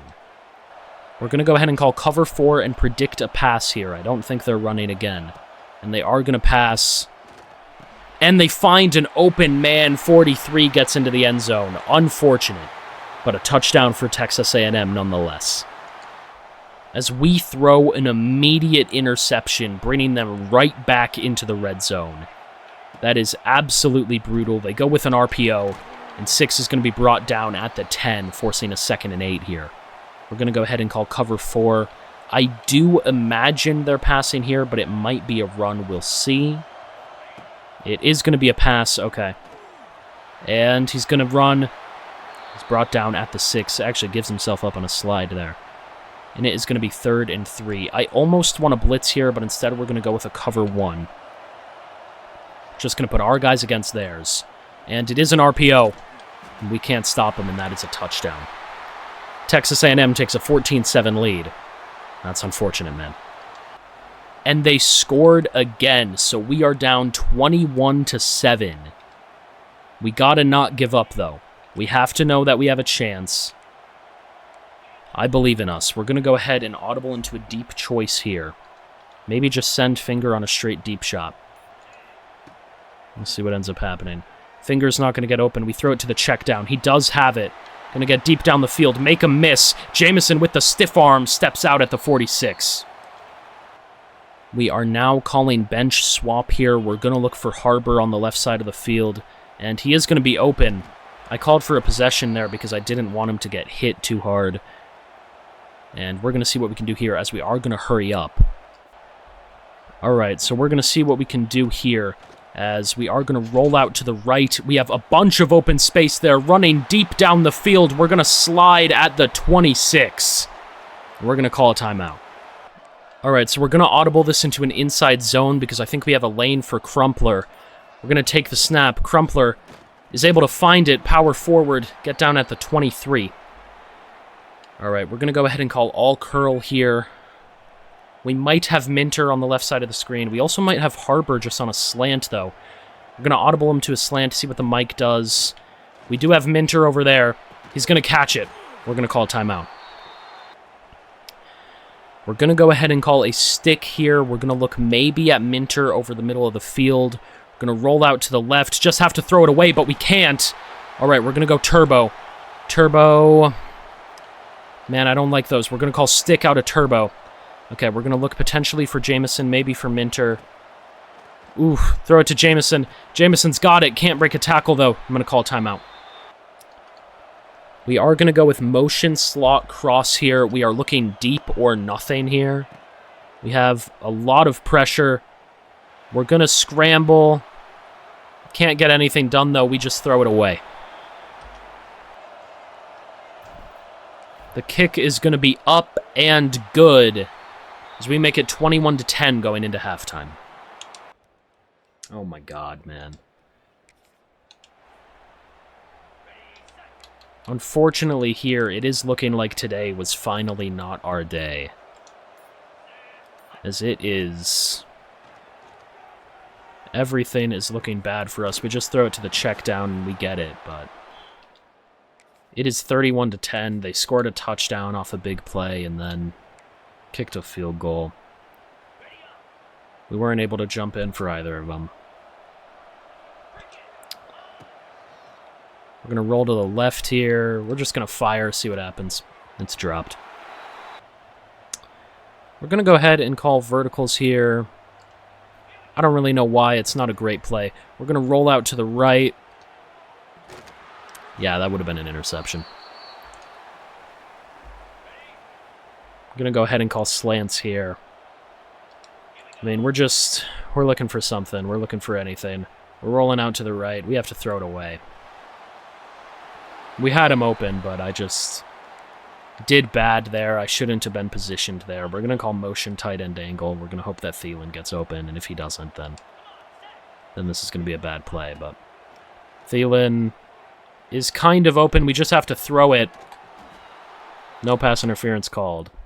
So our tight end is lit up there. That's going to be the end of this game. We could take control, but there's a minute left, and we're down by 28. Unfortunate there. We get blown out by Texas A&M, but we made it really far. And I think it is safe to say that we successfully rebuilded Hawaii. Rebuilt. I can talk. My room's hot. I haven't eaten in I don't even know. What time is it? It's like 6 o'clock. I haven't eaten since like 8 a.m. today. Yeah. Unfortunate. I think it is safe to say we successfully rebuilt Hawaii, though.